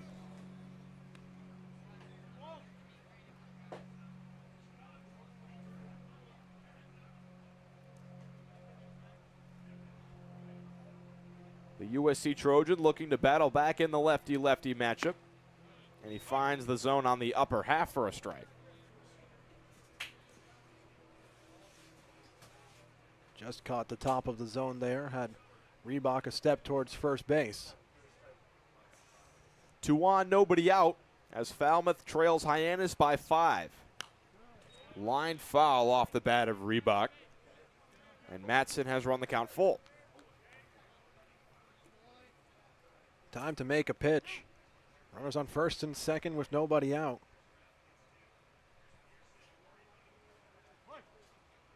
We'll see if the runners have any tricks up their sleeve with the full count. And here it is. Grounded over to second. Hyannis will go to second. Relay throw, not in time. So Hyannis cuts down one of the runners on base. Kennett moves to third. Would have been another hard turn there to the right side of the infield.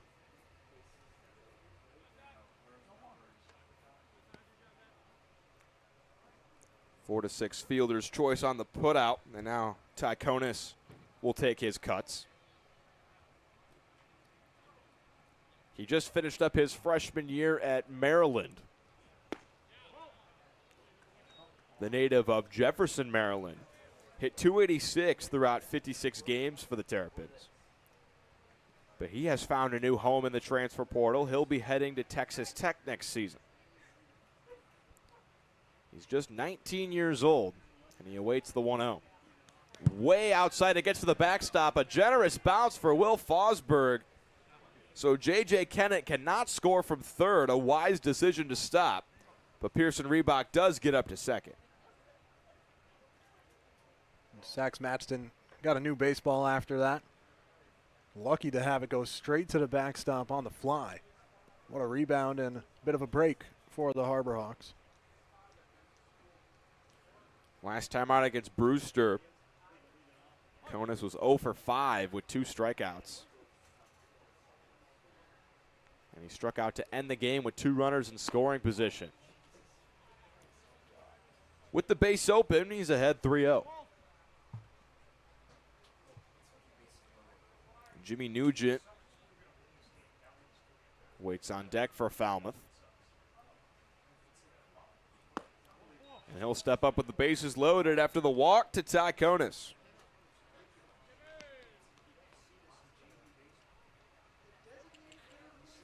See how the Harbor Hawks infield plays this here with 1 away and the bases loaded. A hard hit ground ball could end things. Nugent has hit the ball hard twice today, 2 singles. He has the lone RBI for Falmouth, which came back in the first inning.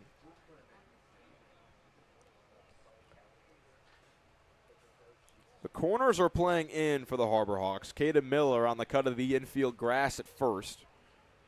Jordan Lodise even with the bag at third. Nugent watching pitch number 1 as the slider cannot find the back door. Charlie Bates is playing far from double play depth. Deep towards the outfield grass.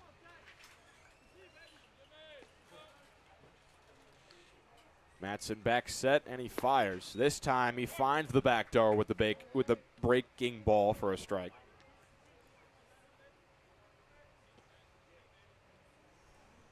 Nugent does have 1 home run on the year for Falmouth. A grand slam would really make this game interesting. He fouls the 1-1 away. And Mattson looking for a long-awaited second out of this frame. This is the first time we've really seen him ahead in the count since he's taken over the pitching duties.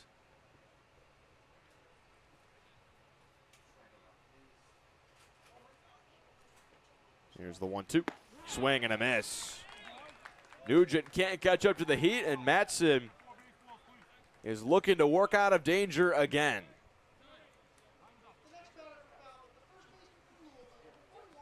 Mattson might just want to rise to the occasion, even if it's his own fault. It'll be up to Ben Slanker to extend things for the Commodores.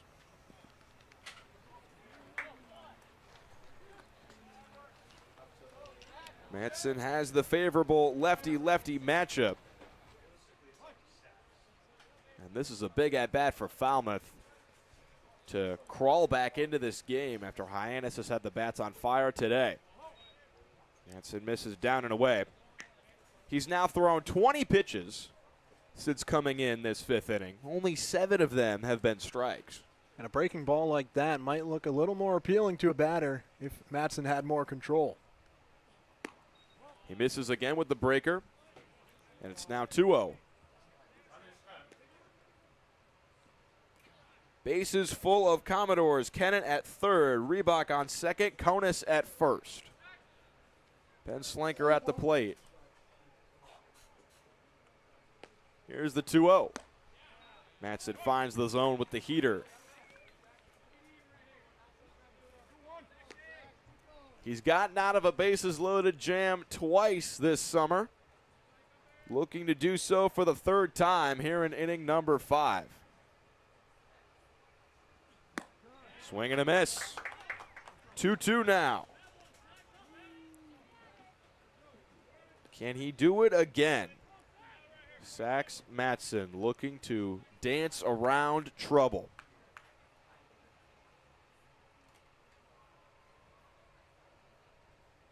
He's set, and he fires. Swing and a miss. Mattson fired up after back-to-back strikeouts to end the 5th with the bases loaded. We head to the bottom half. Still 6-1 Hyannis here on Cape League. Heading to Nantucket this summer? Skip the traffic and take to the skies with Cape Air. With convenient flights from Norwood to Nantucket, you can start your vacation sooner without the hassle of traffic. That way you spend more time relaxing and less time getting there. Experience the Cape Air difference and book your next flight today at capeair.com. Let Cape Air be your wings in the Northeast. At Cape Cod Healthcare, we're committed to excellence and compassion in everything we do, like helping people maintain their active lifestyles. Our innovative orthopedic program combines advanced techniques and leading-edge technology with highly specialized teams, including our nationally recognized Center of Excellence for Joint Replacement. Our focus is getting you back to doing the things you love, in the place you love. The Center of Excellence and the quality of care that we can deliver makes all the difference to the patients. They understand that they can get the best care right here on Cape Cod. Hey Harbor Hawks fans, did you know the Nat Cape Cod is the official Light Up the Park sponsor of the Hyannis Harbor Hawks all season long? Thanks to the NAC, the Lights of McKeon Park stay bright all summer long with 2 convenient locations in Orleans and Hyannis. The NAC is the perfect spot for a burger, taco, milkshake, and much more. Visit thenatcapecod.com to learn more or order online. For you World Cup enjoyers, a massive upset here in the round of 32. Paraguay takes down Germany on penalty kicks. Quite the upset for Paraguay. Germany, one of the favorites, out in round one. Right down the road in Foxborough at Boston Stadium. Adam Urban still on the mound for Falmouth. He put up a scoreless fourth inning after the leadoff double to Will Fosberg. 3 consecutive outs ended the fourth inning for the Harbor Hawks. Falmouth led this game 1-0 after the top of the first inning, but since then it's been all Hyannis. 2 runs in the first, 3 runs in the second, 1 run in the third. And they're looking to add on more here in the bottom of the fifth. 4, 5, and 6 due up. Jordan Lodis, Charlie Bates, and J.P. Head. Lodis just finished up his freshman year at UCF, and he really impressed. So much so that he'll be headed to the ACC with Wake Forest next season. A big swing and a miss on pitch number 1 from Adam Urban. Keep an eye out for Cabo Verde in the World Cup here in the round of 32. Why not?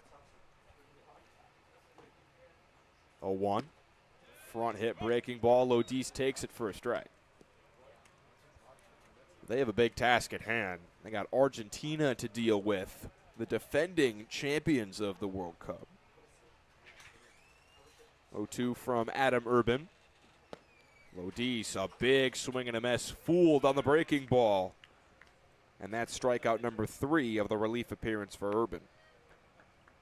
Some tough swing and misses there from Lodis. That's his first at bat against Adam Urban. He was the final batter to face Ricken back in the third. Charlie Bates now steps in. He lost his 10-game on-base streak yesterday against Orleans. As he pops one up, foul territory, third base side, not enough room for Ryder Woodson. But he has just started a new streak. He's 2 for 2 today with 2 singles and 2 RBIs.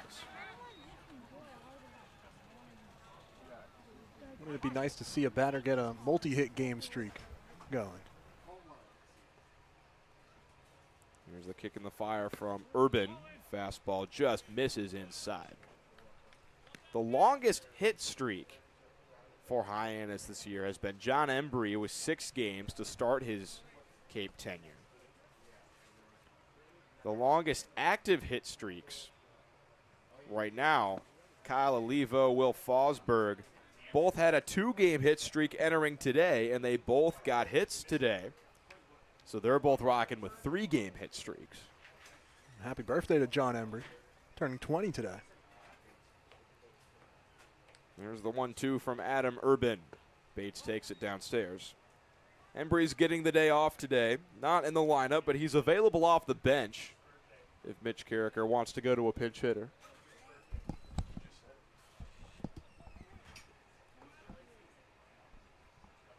Urban looks for the zone on 2-2. Bates will stay alive.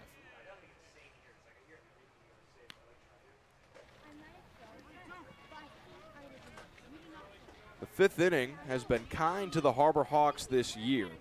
They've scored 11 runs in the 5th inning of games this year. And Bates into right field. He's 3 for 3. A 1-out single on a ball that was smoked through the right side. When you're seeing it, you're seeing it. He's been going. Here's J.P. Head now stepping into the box. Head currently rocking a 4-game on-base streak. Looking to extend that here, and there goes Bates. The hit and run was on, and Head just fouls one away. So now Bates will have to jog all the way back towards first. That was one of the most annoying things for me when I played baseball, would be when I was told to steal and the guy just kept fouling pitches off, and I'm basically running sprints out there. Good way to get your conditioning in. Head on the ground slowly towards second base. Flipped over to the bag by Austin Malley. The Commodores nab the lead runner for the second out. These are the top two teams in double plays entering today's action. There's been a lot of fielders' choices up the middle. No turns. And the grass ate that ball up from Head. It just didn't have enough speed coming towards Austin Malley at second base, so no time for the turn throw by Ty Kunis. First pitch to Matt Einish. Fastball misses inside. Speaking of hit streaks, he has hits in back-to-back games to start his tenure on the Cape. Added to the roster yesterday. Had a single. Today he has a double. He also has an RBI with a ground out he had in the third inning. Still 6-1 Harbor Hawks as we work in the bottom half of inning number 5. There goes JP. Head off for second. Throw down in time. Head slams the helmet in frustration as the inning is over. We head to the 6th. Still 6-1 Harbor Hawks here on Cape League TV. At Cape Cod Healthcare, we're committed to excellence and compassion in everything we do, like helping people maintain their active lifestyles. Our innovative orthopedic program combines advanced techniques and leading-edge technology with highly specialized teams, including our nationally recognized Center of Excellence for Joint Replacement. Our focus is getting you back to doing the things you love, in the place you love. The Center of Excellence and the quality of care that we can deliver makes all the difference to the patients. They understand that they can get the best care right here on Cape Cod. A stay with Del Mar Vacations is more than a getaway. It's a refined Cape Cod experience. From beautifully maintained homes and elevated amenities to personalized service at every step, we deliver a level of care that sets us apart. Our dedicated local team ensures every detail is thoughtfully handled, allowing you to relax and enjoy your time on the Cape. With luxury homes in Barnstable and more than 400 properties across Cape Cod, Del Mar makes finding your perfect retreat effortless. The 6th inning is brought to you by our folks at Netting Pro Stadionic, the official netting and facilities solutions partner of the Cape Cod Baseball League. When it comes to netting and building iconic sports facilities, it's Netting Pros Stadionic, making sports facilities iconic. Sax Matson out there for a second inning of work. He took over relief duties in the 5th inning, where 2 walks and a single loaded the bases. But back-to-back strikeouts left the Commodores with no runs to show for the rally. I guess he's a big moment pitcher. 0 ERA, 2.45 whip entering today. The base runners do not faze him. He's always seemed to get out of dangerous innings unscathed. He will work to 6, 7, and 8 in the Falmouth order. Ryder Woodson, Carl Schmidt, Anthony Diaz. If anyone gets on J.J. Kennett, will have a chance.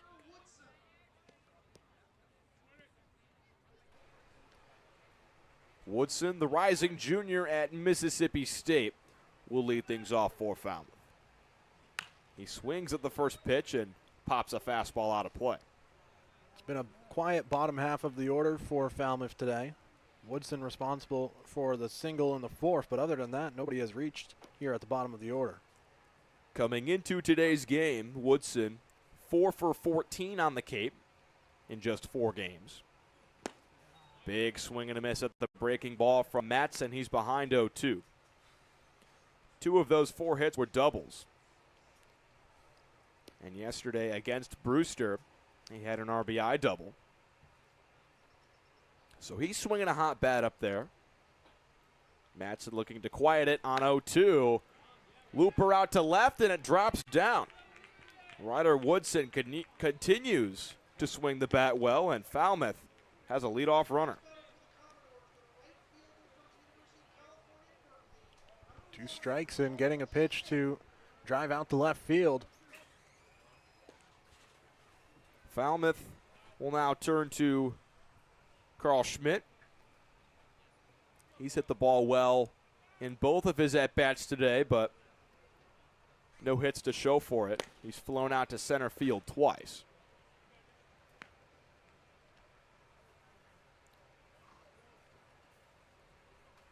Ryder Woodson over there at first.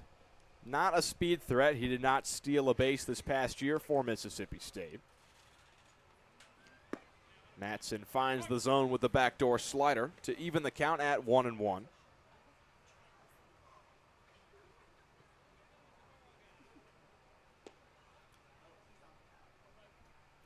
Schmidt awaits the 1-1 from Sax Matson.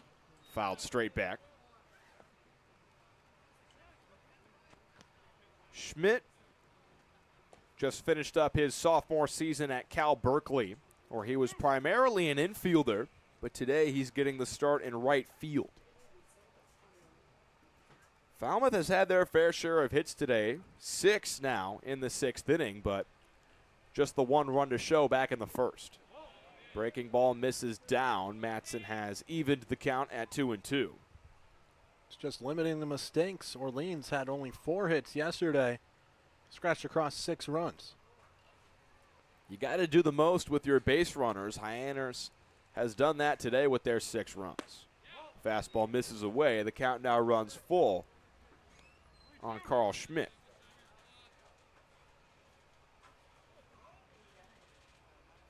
There's action in the Hyannis bullpen as a right-hander starts to warm. It's Truett Webb out there. Here's the payoff from Matson. He misses outside with the fastball. And Falmouth with back-to-back base runners to start the 6th. And we'll see if Matson can dance out of damage again. Truett Webb waiting in the wings. After his first appearance of the season, has really been very good out of the bullpen, and Coach Mitch Carricker has loved what he's seen. Here's Anthony Diaz, first pitch swinging. He pops one foul out of play. And Truett Webb has really been solid for the back end of the Hyannis bullpen. When this game turns to the 7th inning, it could be his game to finish. Matson looking to work out of trouble yet again here in inning number 6. Diaz cues one foul. Anthony Diaz spent last summer with the Frederick Keys of the MLB Draft League, who I remember more as the High A affiliate of the Baltimore Orioles.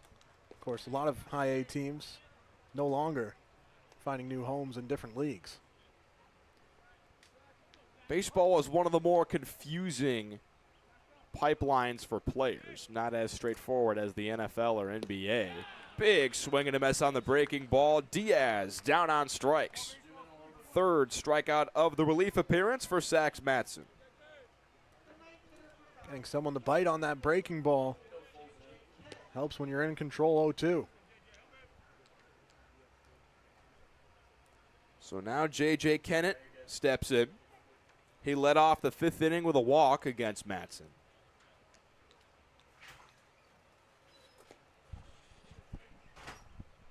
Falmouth has reached base a lot today. 6 hits and 4 walks. They've been on base 10 times, but just the 1 run to show for it. They left 2 runners on base in the 1st, 2 runners on base in the 4th, and they left the bases loaded back in the 5th. Foul tipped out of the mitt of Fosberg.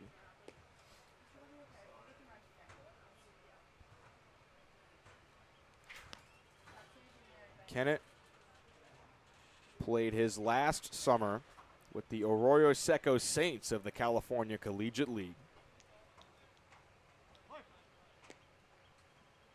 Coming all the way to the other side of the country in the 2026 summer to play on the Cape as he fouls one away on 1-1.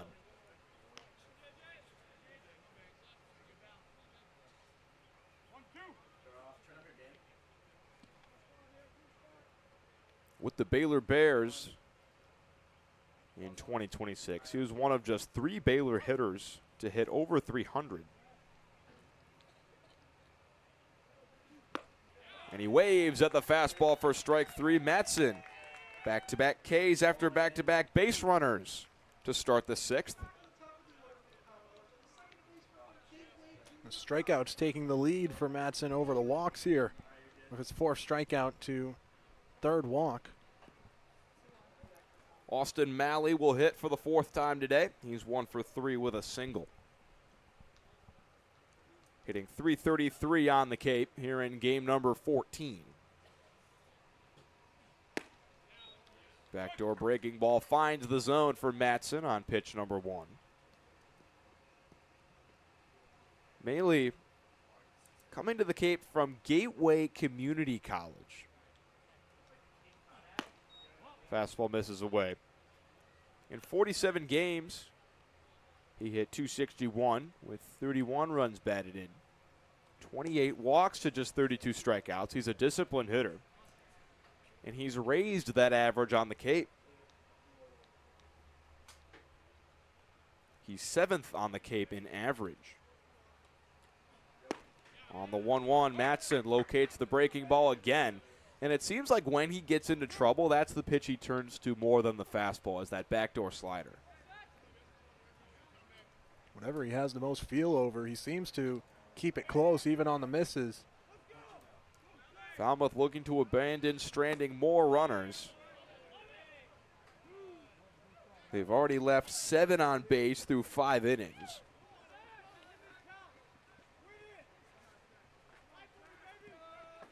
Here in the top of the 6th. Maley trying to finally cash in. Down and in, the fastball misses from Matson, and the count runs full, and both runners will have a head start. Ryder Woodson on 2nd and Carl Schmidt at 1st.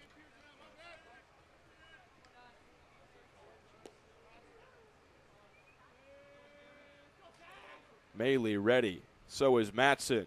There go the runners, lined over to 3rd, stabbed by Lodice. Throw across in time. Matson leaves 2 runners stranded again. 6-1 Harbor Hawks, and we'll send things down to the sidelines where our very own Ethan Wax has a report.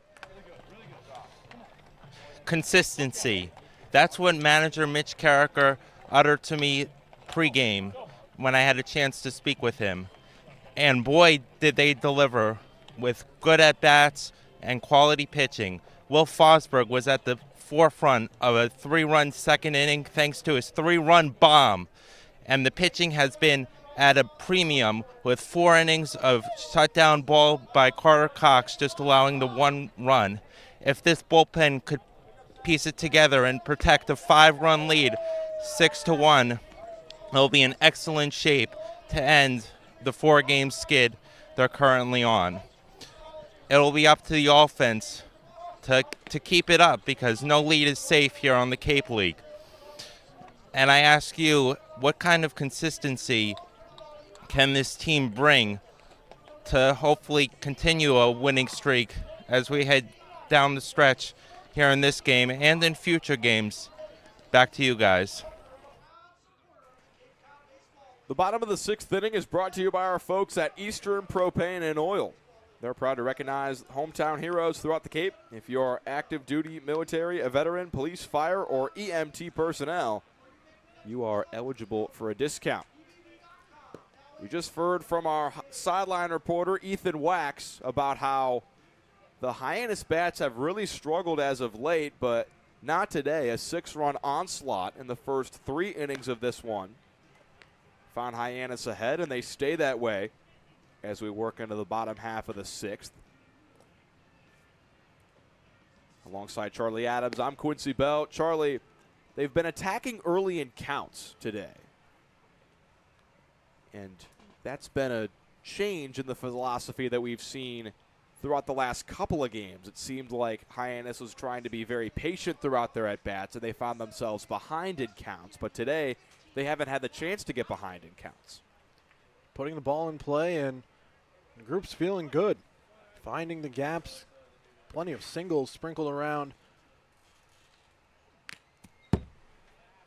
First pitch to Matt Einish, fouled straight back. 9 hits today for the Harbor Hawks. Einish has one of those. He doubled back in the second inning. Fastball misses away from Adam Urban. Hyannis came to the Cape yesterday by way of the West Virginia Mountaineers. 1-1 to him. Bounces high up off the netting as the pitch misses short from Urban. I caught up with Coach Mitch Carricker to ask him about what Hyannis could bring to this team, and he said that since West Virginia made it to Omaha, he was playing in a lot of competitive games. As he fouls one away, now 2-2. Hyannis was an everyday starter for West Virginia. He started all 64 of the games for the Mountaineers. And West Virginia came up just one game short of playing in the College World Series final against North Carolina. They just couldn't quite get it done in that double elimination set. But still a terrific year for the Mountaineers as the 16 seed. They made it to the Final Four. And Hyannis was a big part of that. Here's the payoff from Adam Urban. It just misses outside. Hyannis works a 6-pitch walk to start things here in the 6th. Strong at bat from Hyannis, and when he came here to Hyannis, he talked about how being close to winning it all, you want to go win it all again. You want to find a place where you can compete and keep that competitive juice going. Found it here in Hyannis. Kyle Olivo now steps in. He swings at the first pitch and flies one out towards straightaway center. An easy catch for Anthony Diaz.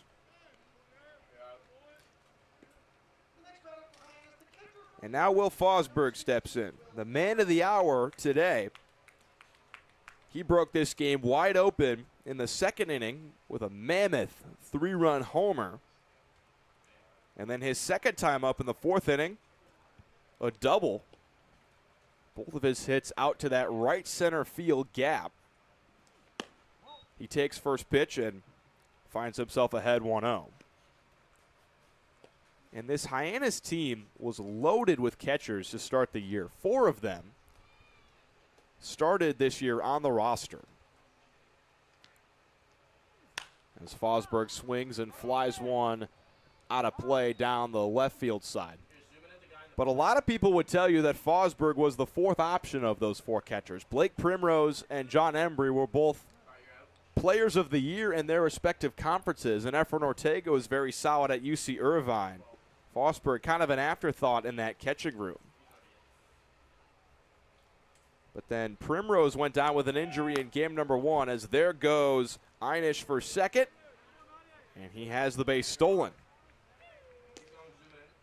But a lot of people would tell you that Fosberg was the 4th option out of those catchers. But then Blake Primrose goes down with an injury in the first game of the Cape. And then Ortega struggled mightily at the plate. John Embry was very solid at the plate, but you can't just have one catcher. As that one gets away, and time is called by plate umpire Craig Anderozzi.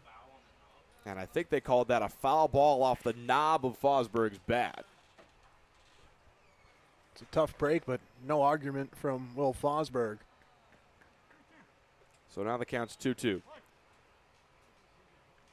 But Fosberg only was able to find a couple pinch hitting appearances, but since then he's proven himself, and now he's broken out with the big game. And with the count now running full, he's looking to add to it.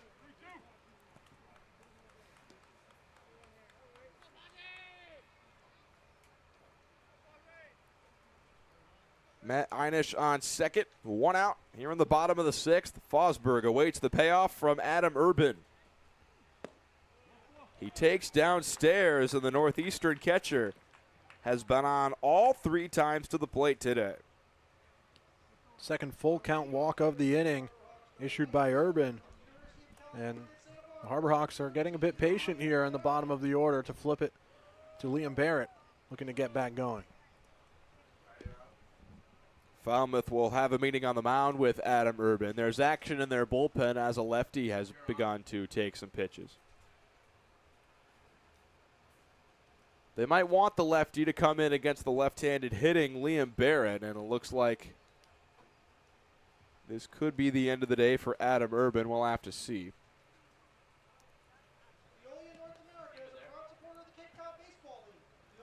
It looks like he'll be asked to get this one last out as Falmouth looks to keep this deficit at 5. The Commodores have had their chances offensively. Through 6 innings, they've left 9 runners on base. So if they can keep up hitting the way they have, 5 runs might not be as big of a lead as it may seem for Hyannis. Liam Barrett looking to add to this lead and buck a slow day today. He's 0 for 3 with 2 strikeouts and a popped-up bunt, which was caught by the catcher, J.J. Kinnett. I think the most frustrating of the 3 has to be that pop-up bunt. He was looking for the sacrifice, but just got under it. 0-1 on the way. Barrett takes the fastball high.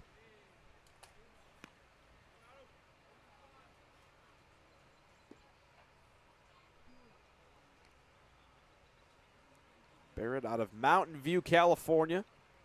He plays his collegiate ball with the UC Santa Barbara Gauchos, where this past year he hit .317. Backdoor breaker finds the zone. Barrett behind 1-2.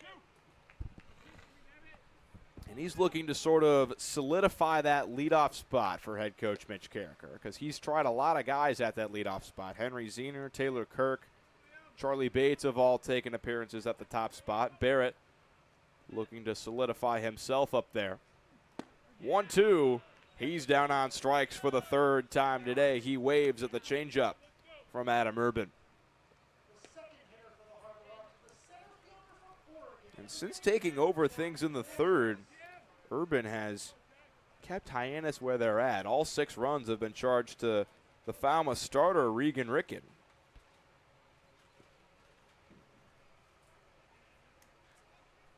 That's the 4th K of the relief outing for Urban. Now Jax Jimenez will look to keep the inning going with 2 outs. First pitch swinging, he fouls one away. Jimenez, a switch hitter out of the University of Oregon, making his debut today on the Cape. He's 1 for 3. Hasn't had to use it yet. With the lefty warming in the pen for Falmouth, he might have to move to the right side.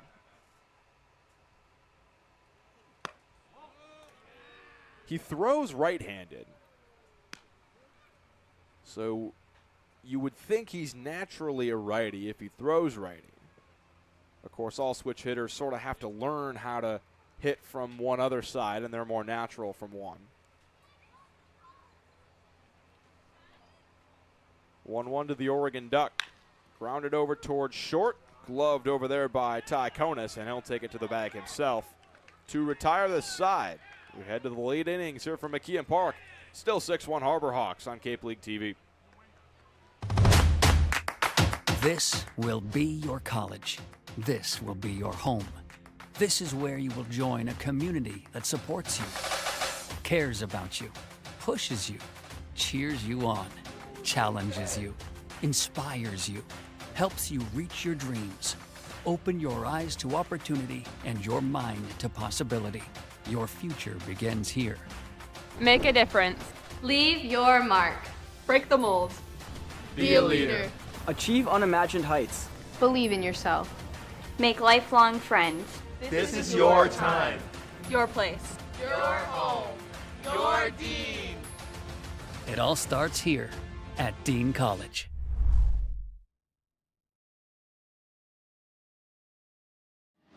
Cape Cod 5. Welcome back into Cape League TV. Truett Webb on the mound as we're in the top of the 7th. Brought to you by Milton Cat, proud to power the Cape all summer long. Sax Masson's innings over, and they weren't without a little bit of high stakes action. Hey, he never keeps it dull, Sax does, the USC Trojan, but gives way to an arm that's been really consistent this season in Truett Webb. Yes, the ERA a little bit over 5. That was really inflated by one bad outing, but this is a guy who's gotten 9 up, 9 down before. He's been high leverage in the back end of Hyannis' bullpen, and he's just the guy you want to close out a game, the last couple innings of a game, when you're trying to snap a losing streak. He went 3 innings one time before this season. Back on the 20th against Katuitt. Finish off that game with 3 innings, no hits, and 4 strikeouts. Harbor Hawks allowed just 1 hit in the entire game. Built off a strong start from Kyle Olivo, going 4 innings. Olivo's in the scheduled starters for the upcoming stretch of games. I believe tomorrow the Harbor Hawks are going to debut a new arm out of Oregon. Blanking on the name for half a second. And it'll be Jonah Barkov. It's got to be exciting. We were talking about how players come in bunches with the UCSB group. There's 2 Oregon Ducks coming in, with Jax Jimenez and Jonah Barkov. Pearson Reebok leads it off for the Commodores here in the top of the 7th as the count goes 0-2. Probable starters for the next 4 days. Carter Cox tonight, followed by Barkov tomorrow. Brady St. Pierre. The Harbor Hawks will be off for Fenway Day on the 2nd of July before Kyle Olivo starts on the 3rd. This one grounded down the first base line, foul. And I got to say, I know the Harbor Hawks are going to be looking forward to that off day. I mean, what do, Chaz? We sit up here in the booth all day, and we're exhausted from this 8-game marathon. These guys are actually playing the baseball games. You can only imagine. The worst thing that happens to us is you get a calf cramp. That was not good back against Chatham a few days ago. 0-2 pitch. Dropped in, a beautiful breaker from Webb, and an opening strikeout. Sits down Reebok for the first out. That's a really pretty pitch. Breaking ball that just dropped right in over the inside half. Starts it right at the top of the zone. It looks like it's going to be high, and it's a strike. Close the book on Sax Matson. He goes 2 innings, 2 hits, no runs, 3 walks, and 4 strikeouts. Seems to just get the strikeouts when he has no other choice but to.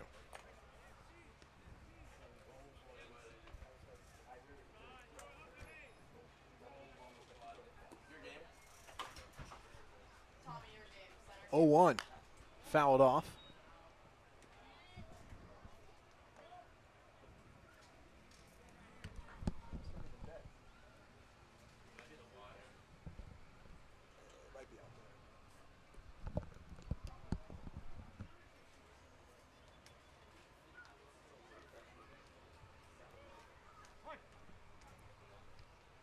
Oh, 2 from Webb, bounced in the dirt.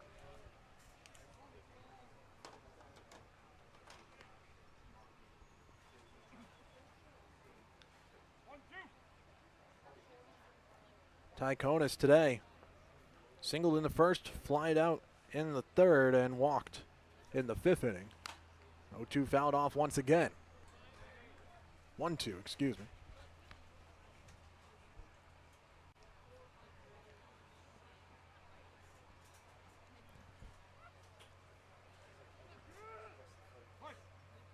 Backward strikeout to Reebok was the first of the game for Falmouth, as this one's popped a mile high.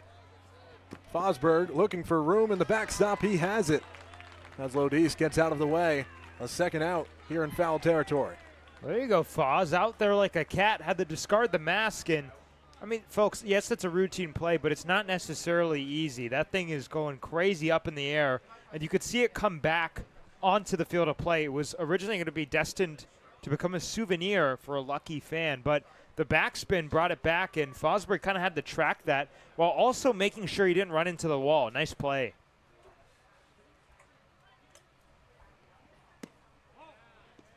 First pitch ball to Jimmy Nugent. Today's DH has a 2-for-3 day going. Singles in the 1st and 4th before striking out in the 5th. Had a big spot with the bases loaded against Sax Matson. Head in the count now 2-0.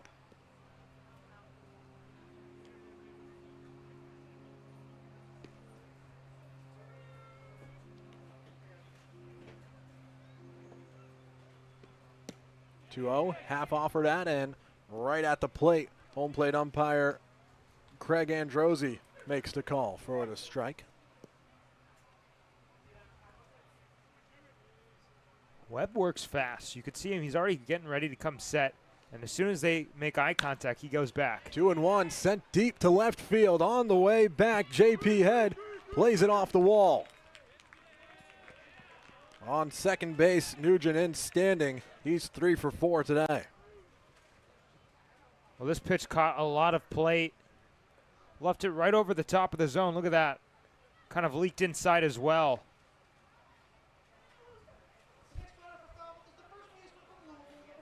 So the inning continues with 2 away for Ben Slanker. Stepping into the left-handed batter's box. 0 for 3, reached on a fielder's choice in the 4th. 2 strikeouts as well.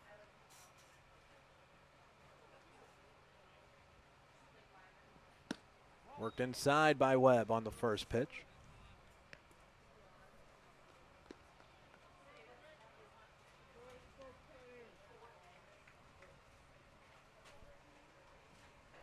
Average down to 156. This one grounded right up the middle, past Webb, and he'll have to cover the plate as it's headed to center field, and heading in to score is Nugent. Commodores with their first run since the first inning, here with 2 away in the top of the 7th. Didn't hit it too hard, but he found the right part of the infield. And I mean, this game, it feels like Hyannis has a bigger lead than they do. I mean, yes, it's still not technically a safe situation because, although it is if he stays in for all 3 innings, but 3 runs is what like an official save would be per an inning. But now Falmouth is back in slam range, so they could tie this game up with 1 swing of the bat given some different circumstances. First pitch bounced in to Ryder Woodson, who has back-to-back singles in his last 2 plate appearances, 2 for 3 today.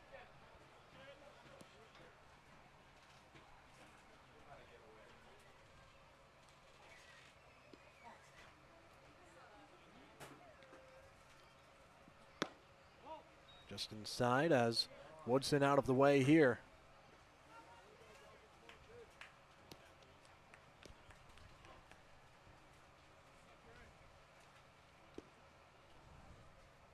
Slanker off first base following the RBI single. Webb's pitch in there for a strike. 2-1. There's one thing that Truett Webb is good at. It's battling back after any adversity. Tries to put himself right back into a pitcher's count.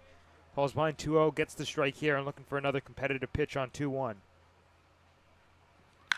2-1. Sent deep to center field. Another one hit a long way. This time, Jimenez has room in center field to make the final out of the top of the 7th. Stretch time here from McKeon Park. We'll be right back on Cape League TV. This will be your college. This will be your home. This is where you will join a community that supports you, cares about you, pushes you, cheers you on, challenges you, inspires you, helps you reach your dreams. Open your eyes to opportunity and your mind to possibility. Your future begins here. Make a difference. Leave your mark. Break the mold. Be a leader. Achieve unimagined heights. Believe in yourself. Make lifelong friends. This is your time. Your place. Your home. Your Dean. It all starts here at Dean College.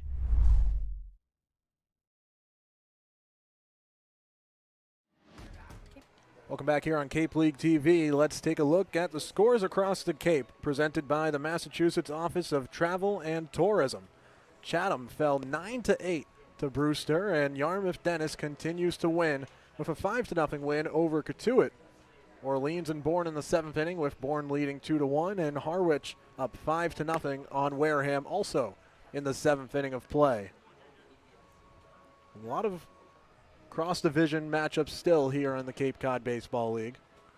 And those Whitey Red Sox are something else, huh, Chaz? But I mean, it's kind of interesting the way the schedule's worked out. I mean, we talked about it a little bit at the top of the show, but this is game 14 of the summer. These two teams are meeting for the first time in 2026, which, consequently means we're going to see a lot of Falmouth in July and a lot less of teams like Harwich, or a lot less of teams like maybe a little bit more Cotuit than I was about to say, but we see Cotuit tomorrow. It's just kind of interesting to see the way that the schedule works out. I mean, Bourne, we've only played once.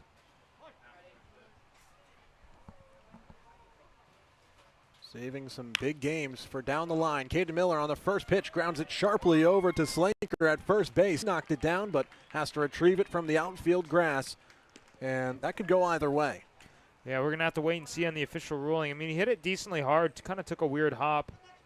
But regardless, what Hyannis cares about is its a leadoff runner. Miller at first base. Jordan Lodis up to the dish. It's officially a single on a ground ball to Slanker.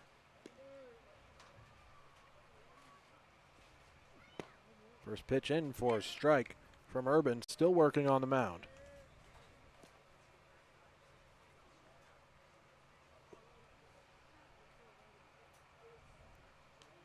Quite the windup from Urban, and no time for that from the stretch with a runner on base. He misses inside.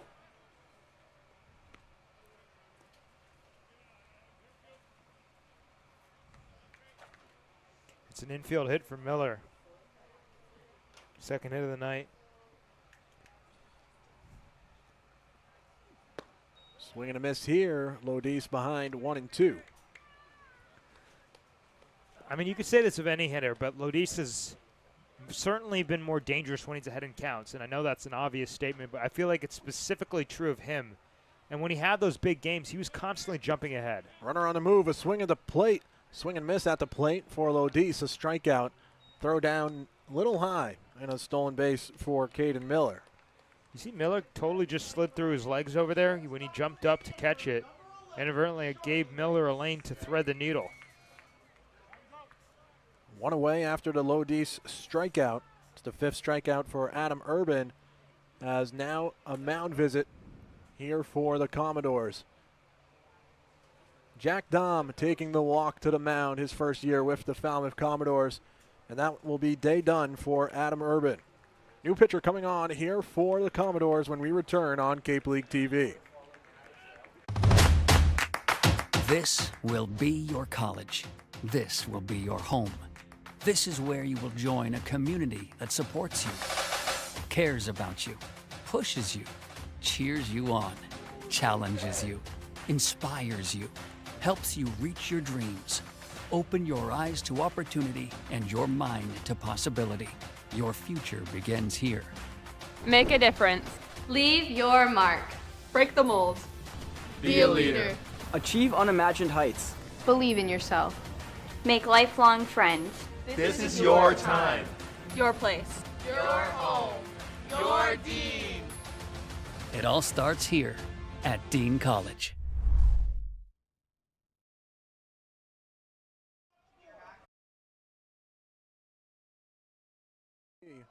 Back here on Cape League TV as Cohen Nelson takes the mound, the first lefty for the Harbor Hawks to face here tonight from Cloud County Community College, making his Cape League debut. Obviously might be a little bit of jitters, a little bit of nerves here for Cohen Nelson, but at the end of the day, this is an opportunity for Falmouth to keep the deficit where it is. Hyannis is now within slam range for the Commodores, and it'd be huge to get some insurance here, especially with a runner in scoring position. A 1.48 ERA in the spring here for Nelson. Was named to the 2026 NJCAA Plains District Tournament All-Tournament team. 6'2" lefty.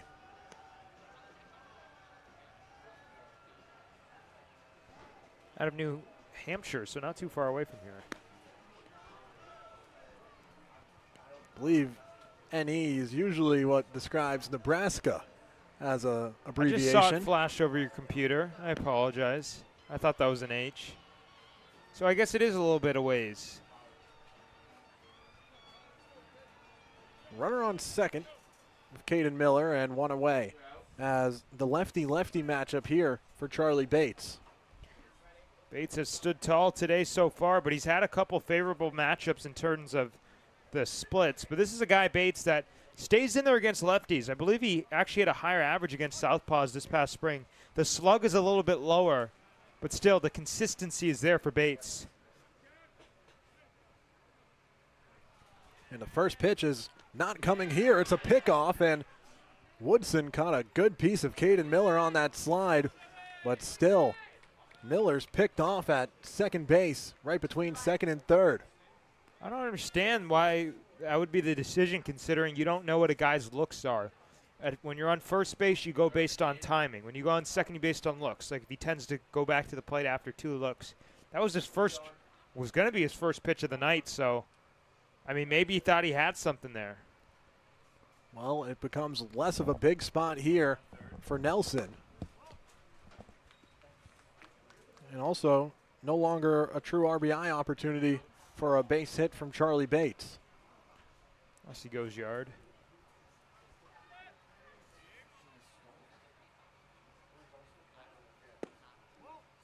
Well, it allows us to close the line on Urban, who goes 4 1/3 innings with 4 hits, no runs, 2 walks, and 5 strikeouts.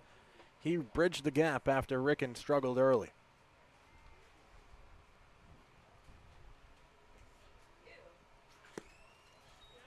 (2-0) in for a strike.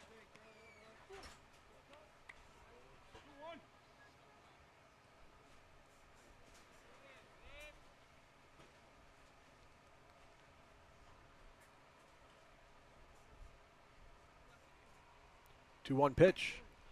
A looping breaking ball falling in for strike 2. Counts even 2-2 with 2 away. Yeah, that was filthy. You can see Bates get out of there as if that was going to come in and hit him. Opening up the front door, and then it drops in right down the middle. That's how hard it is to hit the same side left-on-left matchup.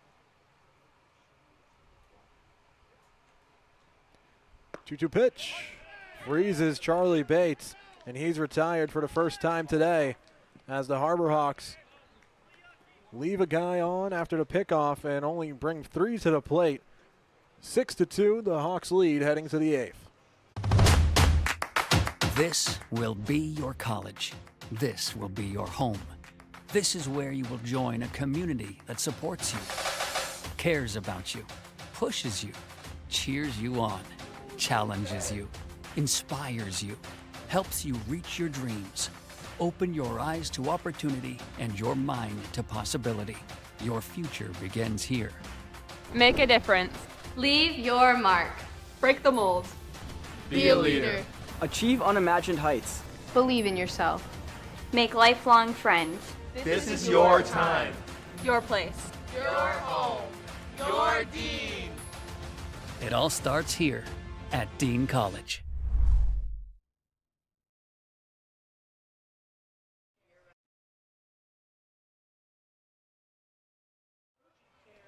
Welcome back to Cape League TV. Let's take a look at the upcoming schedule for the Harbor Hawks.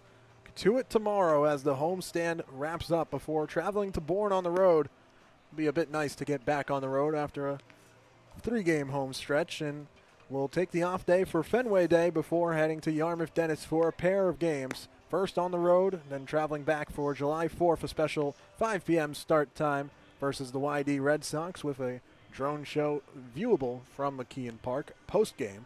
And Brewster, the final team on the upcoming schedule here with 5 games to preview here. July 5th at Brewster. We're going to get the final countdown music scored in on that upcoming schedule. That will conclude what will be the 8 days and 8 days. 8 days and 8 days. 8 games in 8 days. 0 for 1, Max. But, yeah. Hyannis, I mean, you got to give them credit. The way that they've played really gritty, really tough. Trying to finish it out strong. First pitch fouled off at the plate. And caught a piece of Will Fosberg, who will walk it off. Carl Schmidt goes down 0-1.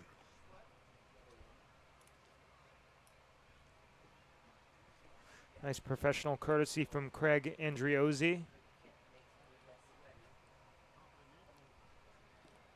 Schmidt's average well below 100 here. Cape League returner. The 0-1 pitch popped up. Some room down in foul territory, and Caden Miller runs out of it as he watches it fall foul.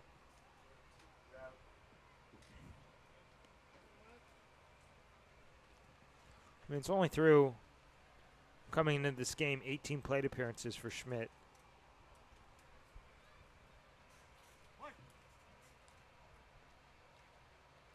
The 0-2 from Truett Webb grounded sharply over to Lodis at third. He's up and firing across the diamond and plenty of time for the first out.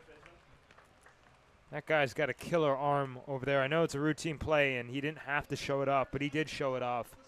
Let that thing sizzle across the diamond. One of those ones that you'd be afraid of if you invited him onto your segment and had a catch with him pregame. Yeah, I mean, Fosbury behind the plate threw a couple BBs yesterday, but I was ready for it. I'm not sure if my glove was, though. My glove is kind of a piece of garbage at this point. Bunt shown by Anthony Diaz, and Truett Webb off balance, throwing across to first base in time. Pitchers are athletes too, Max. That was pretty impressive. He had his entire momentum going against the grain, bare hands it. Wow. Well, the Commodores tried to get something going with the bunt. Webb wasn't having any bit of it. Now J.J. Kennett up to the plate. 0 for 2 with a walk. 2 strikeouts. Taking ball 1 upstairs. It's a kind of when it's going right kind of play. Half swing and a full swing according to home plate umpire Carl Androsi. Craig Androsi, excuse me.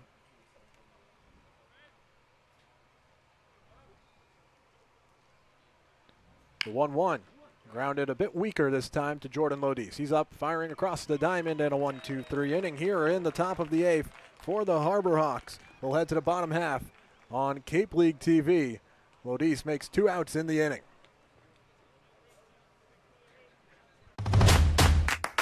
This will be your college. This will be your home. This is where you will join a community that supports you, cares about you, pushes you, cheers you on, challenges you, inspires you, helps you reach your dreams. Open your eyes to opportunity and your mind to possibility. Your future begins here. Make a difference. Leave your mark. Break the mold. Be a leader. Achieve unimagined heights. Believe in yourself. Make lifelong friends. This is your time. Your place. Your home. Your Dean. It all starts here at Dean College.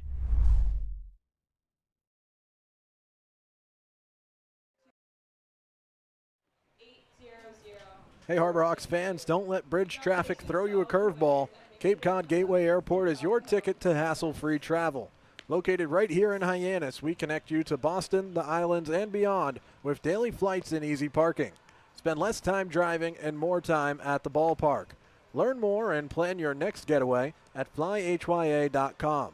Cape Cod Gateway Airport, supporting our community one flight at a time. Bottom of the 8th, the Harbor Hawks still ahead 6-2. And Truett Webb, fresh off of a 1-2-3 inning where he had the highlight play of the frame. Could get a few more insurance runs. Either way, if he's back out for the 9th, it would be a save for Truett Webb. Something you mentioned is it's kind of one of those plays when it's going in your favor.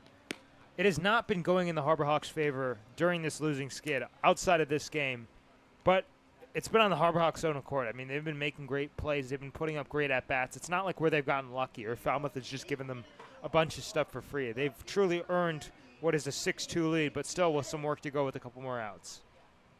JP Head up to the plate here.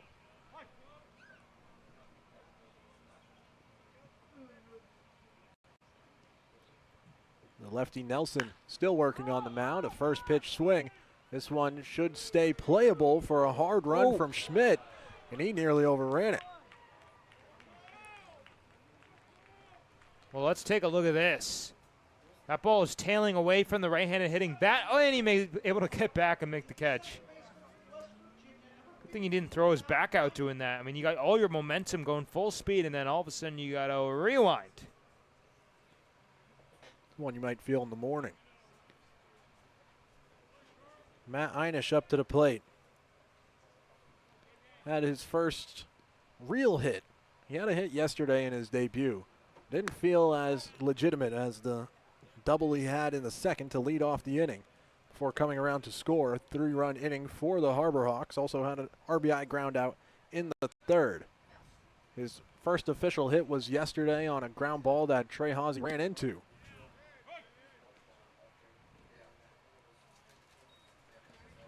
One and one count here.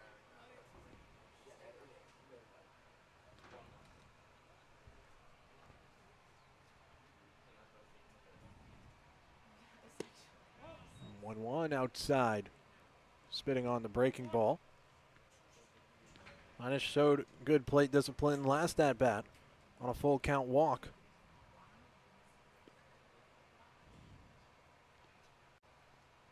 The 2-1 catches the plate. Evened up at 2-2.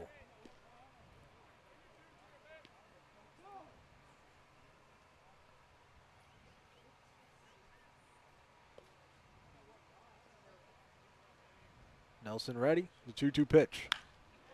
Line to the left center gap will get down. Cutting it off, Diaz on a spin, throws it back into the infield for a single as Hyannis has his second hit of the ball game.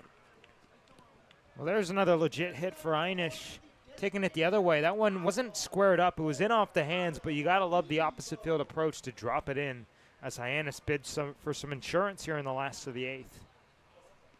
Kyle Olivo up to the plate here for the fourth time. He's 1 for 3.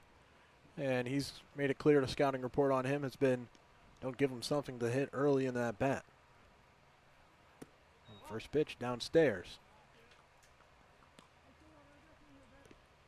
It was a first pitch swing fly out to center field in the 6th inning.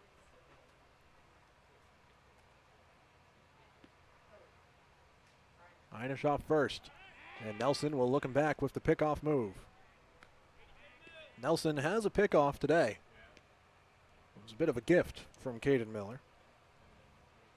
Not the first time we've seen Caden Miller picked off either. Another look to first. Hyannis back standing.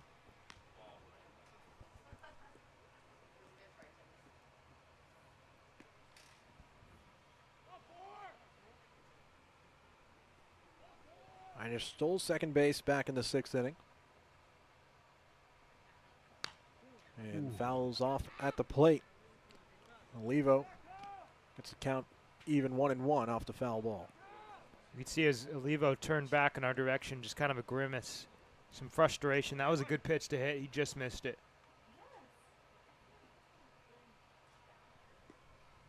Did not miss much in his debut in the batting order. On a 4 for 4 day, takes ball 2.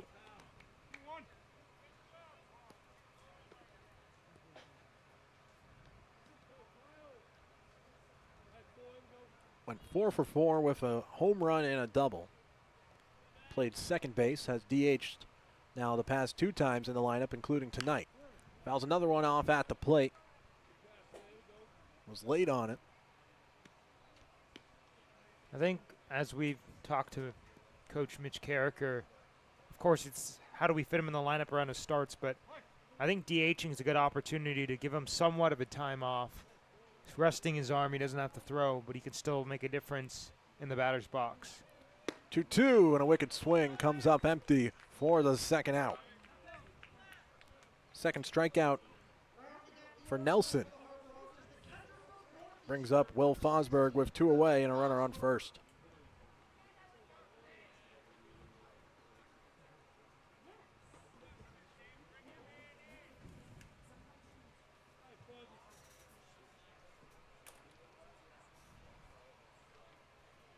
Fosberg hasn't been retired today. A homer, double, and a walk. First pitch fouled off over the backstop out of play.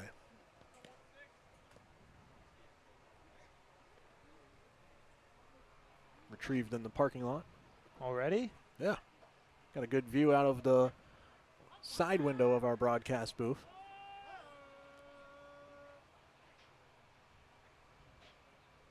The 0-1. In for a called strike. Fosberg didn't love that. Had some clarification questions for Craig Andriozzi.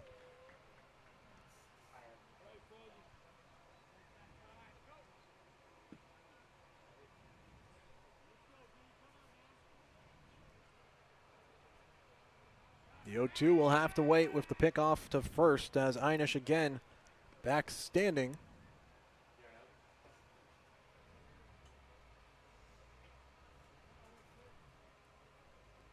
Levo went down by the strikeout. 0-2 again. Right upstairs, counts 1-2. Home run for Fosberg, one of the deeper parts of the yard in right center, 374. It's kind of a frozen rope. Didn't get a huge launch angle on it. There's still pretty much no doubt about it. Runner on the move, and a late throw down from Kennett. Late steal. Inside pitch. Called for a ball. The count's 2-2, and Hyannis finally takes second base after plenty of pickoff moves. There's now an error against Falmouth, and one less hit. And I'm pretty sure, I have a feeling that's going to be Caden Miller's ripped single down the first base line that Slanker knocked down. Half offered at the appeal, and no swing. The count's full. Take a look at the bottom of the seventh. That was originally scored a single, is now a fielding error by Ben Slanker at first base.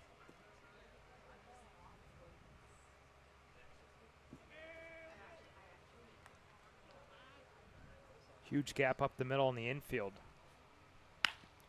And right up the middle, Fosberg finding some open room. It's a tough play for the shortstop, Konis, thrown onto first in time. Making a rangy play to end the 8th inning. Harbor Hawks still lead by 4 as they need 3 outs to close out this one. This will be your college. This will be your home. This is where you will join a community that supports you, cares about you, pushes you, cheers you on, challenges you, inspires you, helps you reach your dreams.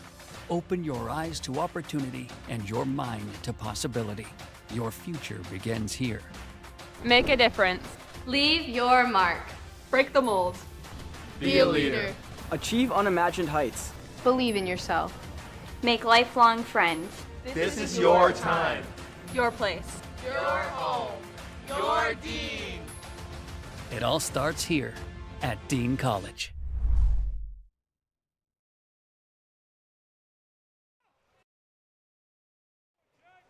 Truett Webb working for what could be his second save of the season into the 3rd inning of work out of the bullpen. And he's been just as expected. 2 innings, 2 hits, 1 run, and 1 strikeout. ERA currently sitting at 5. And again, it's really boosted by his first appearance of the year. He's been nails ever since then. I mean, especially that outing K2 where he went 9 up, 9 down. And actually, after the outing against Orleans, he came into this outing having retired 17 in a row. Of course, that has been broken up, I believe. Yes, there's a double. So it got to 19 in a row at one point. He entered today with a .57 whip, and opponents batting just .050. That's what happens when you have 1 hit across 7 innings of work. 9th inning for Falmouth. They'll turn to the top of their order as Austin Maley steps up.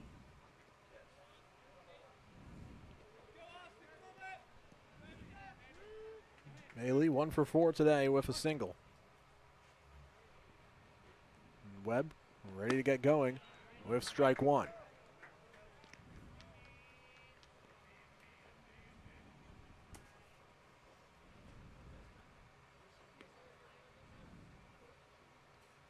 The 0-1. Sent out to center field. Jimenez making his way over, and he'll have it for the first out of the inning.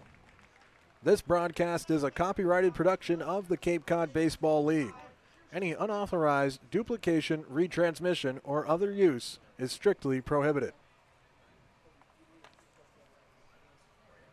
Quick first out as Pearson Reebok up to the plate now.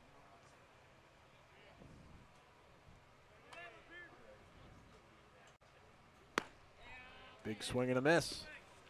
Expanded the strike zone right there. That was a fastball way off the plate. Maybe even a little bit up. Maybe a little bit eager in the box for Reebok, who's 0 for 3 with a walk on the game. Struck out as the first batter that Truett Webb faced out of the bullpen in the 7th inning. And he struck out looking. Still the first and only backwards K for the Commodores today. 2-1 count.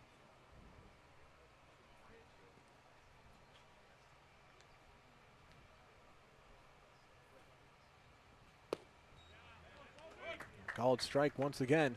2-2. That slider is really tight. You get some good snappage on it. Really tough RPM, and it's super efficient, so the break is relatively late. The 2-2 from Webb. Flared to left field, crashing in hard, and with a dive, JP Head has it. Let's take another look. He had the late break on it. Able to get there in time.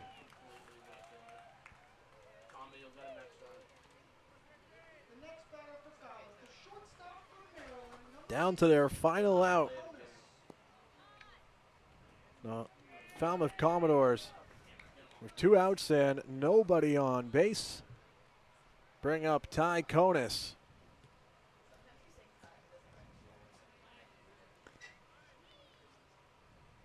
A breaking ball dropped in for a strike from Webb. It's going to be a tough one for Falmouth.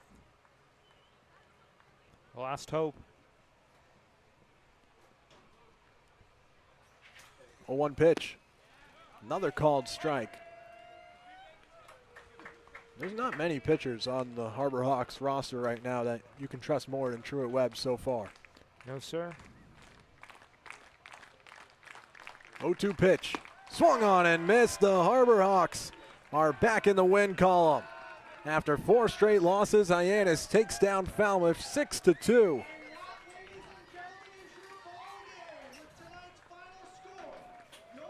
Big win for the Harbor Hawks here, and as I mentioned, it's been a tough skid and a tough marathon of games. Hyannis got into a little bit of trouble in the middle innings. Wasn't the cleanest game, but still, I think the difference today was the offense. The Harbor Hawks 3 for 13 with runners in scoring position. A lot of that came on early, but it was all about the big hit, and Hyannis got it done. Of course, it was Bates in the first inning, Fosberg in the second. Hyannis just played a better brand of baseball today, and they got momentum to close out the month of June tomorrow against Katuitt. And that's the key. They got it done early. 6 runs in the first 3 innings, and that's all she wrote for the Harbor Hawks offense, and that's all they needed. A 6-2 win against the Falmouth Commodores, who entered today tied atop of the West. Bourne looks like they'll be holding on to a 3-1 win against Orleans to stay in the top spot, but Hyannis getting back in the win column in a big way, and will be back in action tomorrow here from McKeon Park at 6 p.m. to take on their crosstown rivals, the Katuitt Kettleers. We'll have it for you live on Cape League TV, but until then, we'll say goodbye for now. For my broadcast partners, Quincy Bell and Max Schwartzberg, our producers, Hope Nolan and James Kluggish, and our sideline reporters, Sam Garini and Ethan Wax. I'm Charlie Adams.